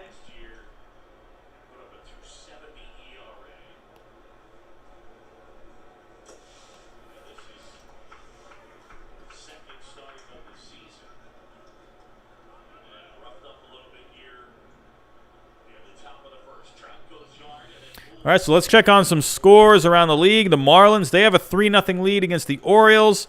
White Sox and Brewers are tied at 2 in the top of the 7th. Oh, sorry, I forgot to say, Marlins have a 3-0 lead heading into the 8th inning against the Orioles. So look at the Marlins coming off that horrible COVID outbreak that they had, but they are leading this game 3-0. So they're looking to make some noise this year somehow. Cubs are holding on to a 4-2 lead against the Royals in the top of the 8th. The Rockies have a 4-2 lead against the Giants in the bottom of the 6th. They have a runner on second base with 1 out, so they are threatening with a run. The Astros hold a 3-0 lead against the Diamondbacks in the bottom of the 4th, but the Diamondbacks do have 2 runners on. The Padres are holding on to a 2-0 lead against the Dodgers right now, so Dinelson Lamet is pitching a good game against the Dodgers tonight. And the Padres are up in the bottom of the 5th. They have 2 outs. They do have a runner on first, so they're trying to make some more noise there. Rangers Athletics, they're in the bottom of the 5th. Athletics and Rangers are tied at 0. Athletics do have a runner on first with 2 outs. And we are watching the Angels and the Mariners, where the Angels now have a 3-0 lead thanks to a Mike Trout home run and an Albert Pujols 2-run home run. And we should be seeing Joe Adell at some point. Joe Adell, I believe. Oh, Joe Adell is up. Joe Adell in his first career major league at bat with the Angels. What can Joe Adell do in his first major league at bat? Could you imagine Joe Adell goes deep? Joe Adell is a very electric player. A lot of athleticism from Joe Adell. He's going to be an exciting player for the Angels for years to come.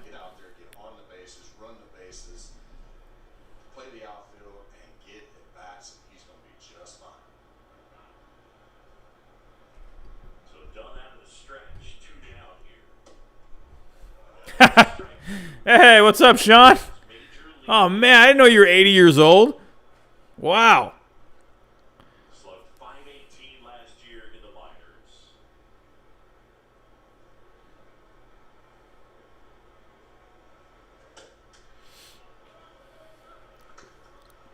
minors. One count to Joe Adell.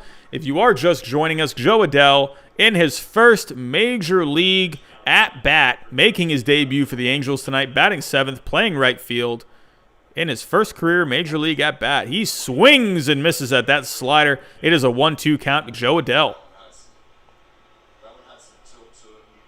Sean, I don't know, man. I'm sorry. I do appreciate you trying, though. Yeah, Jackson, Red Sox need to get some pitching, man. It's pretty bad.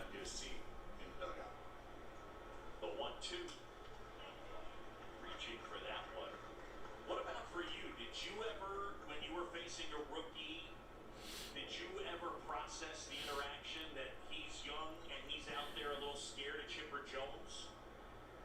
Well, I don't think there's any doubt that you don't give him. Hey, what's up, James? How you doing, buddy? You want to make a lasting impression if you can crush his spirit the first time you face him. All the time. Oh, Joe Adele with a weak ground to the third, but he is moving down that line, and he beats it out. Just like I said, Joe Adele, he is full of athleticism. He beat that play out. A lot of guys would be out on that play, but Joe Adele, he is very fast. He's going to beat out slow grounders like that a lot. So that's what makes Joe Adele so valuable is he can not just hit the ball, he can not just hit for average, he can not just hit for power, but he can also run out balls like that. So Joe Adele, he's going to be a very exciting player for the Angels. In all honesty, if I was an Angels fan right now, I would be very happy with that Joe Adele first career at bat because that is very promising. Look at that speed that he had. Wow. Jason Castro, be careful with this guy. Made some split changes prior to last year. He's got some pop as he takes a strike. Oh, that's awesome, Alex. Have fun, man. That sounds fun, man. T-Mobile Park. That's okay, James. Hope you got something good to eat. Yes. So Patrick says, Sean, go to settings, then billing and payments, and make sure that is on. So yeah, if you do that, that probably should work. If I were to go to my account, if I clicked on mine, I think it's all under your Google account, I think, right? I think. If I go to personal info, not there. Data and personalization. I don't know.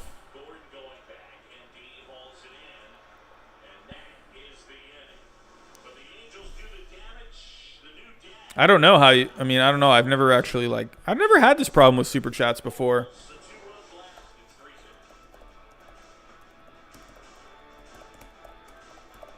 With Domino's $5.99 mix and match deal, you can feed a family of 4 for about $3 per person. So we asked one of our families to help us make this commercial about that deal. Safely feed a family of 4 for about $3 per person with the $5.99 mix and match deal. Get your rear in gear. Come on, Miles. Is couch size a thing? Not in my book. Really putting this new data plan to work? You can't do it. I think I pulled a hammy.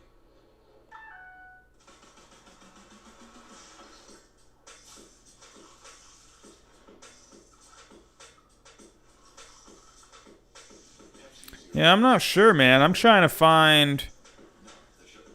I don't know. I know how to enable people to send in donations, but I don't really know how to turn on your own.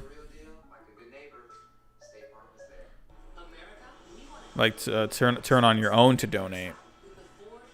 I don't know.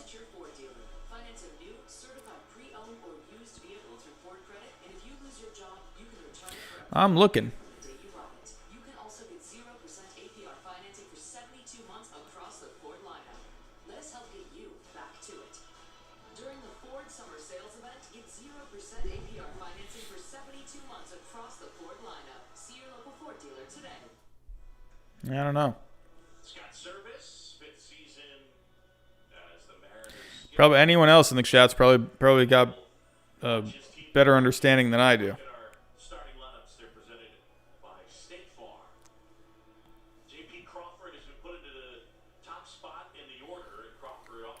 If you were going to make a majors minors list of just position players, how many players do you think you would have on each team on average?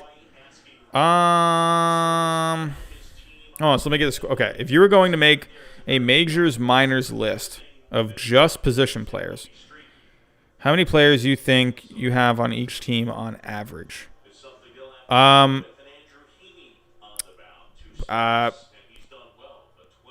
So no pitchers. So just position players. 15. I don't know, 20? 15, 20? If the Padres can no-hit the Dodgers, they deserve to win the World Series. Yeah. Oh, are they no-hitting them? I didn't notice that. They're no-hitting them? Oh, they're no-hitting them. Wow, I didn't even notice that. I saw it was 2-0. Wow. Wow, look out for the Padres.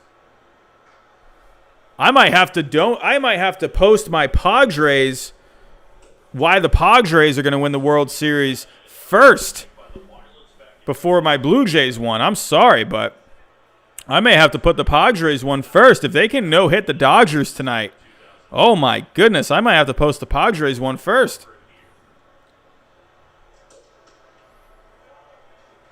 Sorry if I'm jinxing it. I hope I'm not.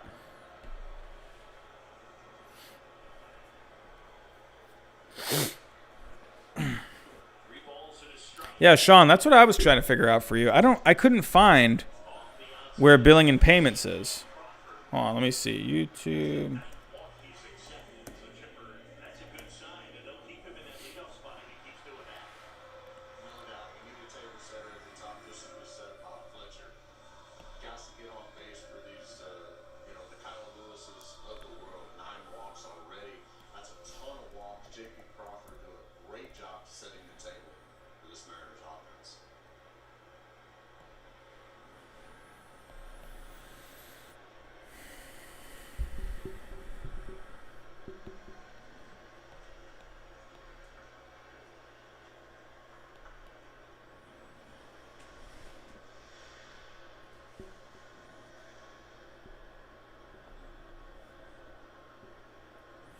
So you go into billing and payments in your YouTube settings.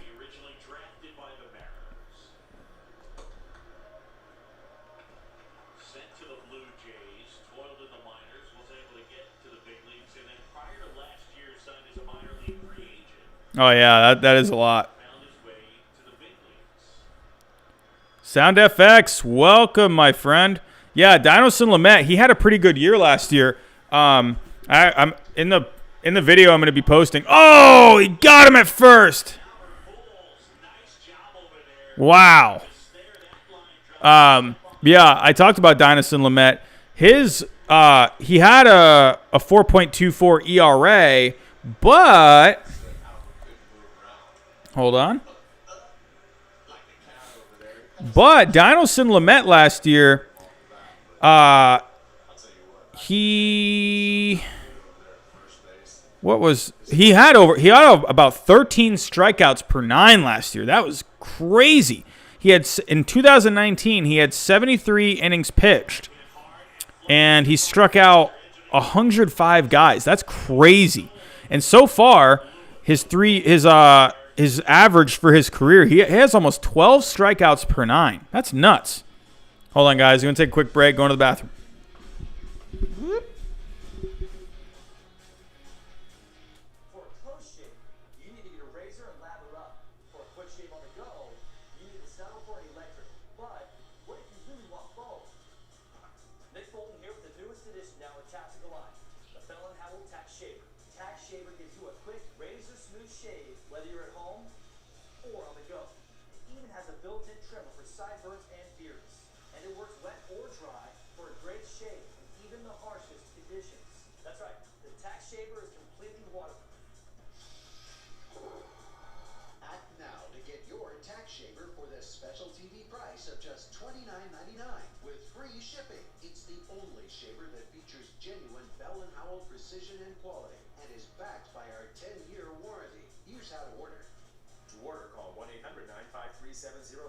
Or go to taxshaver.com. That's 1-800-953-7065, or you can order online at taxshaver.com.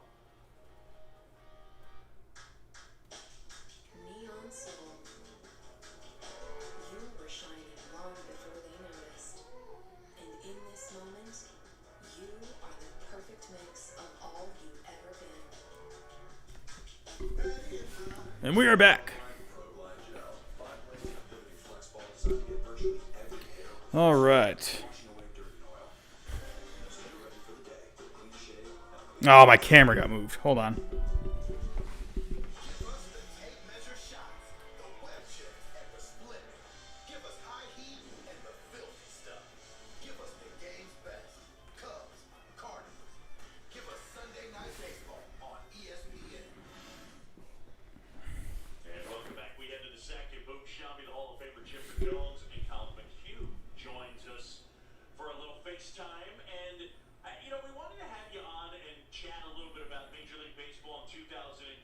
specifically wanted to ask you what you're doing right now as you elected to opt out. I want to get into your decision there, but what's been happening? You just been hanging out? You're a fan now?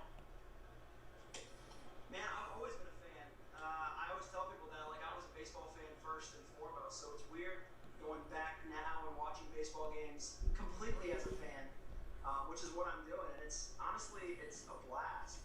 It's strange. And I'm sure Chipper can attest to that. When you're done playing or when you're not playing, it's odd watching games again, especially when you know a lot of the guys. But man, baseball players are really, really good right now, and they're fun to watch.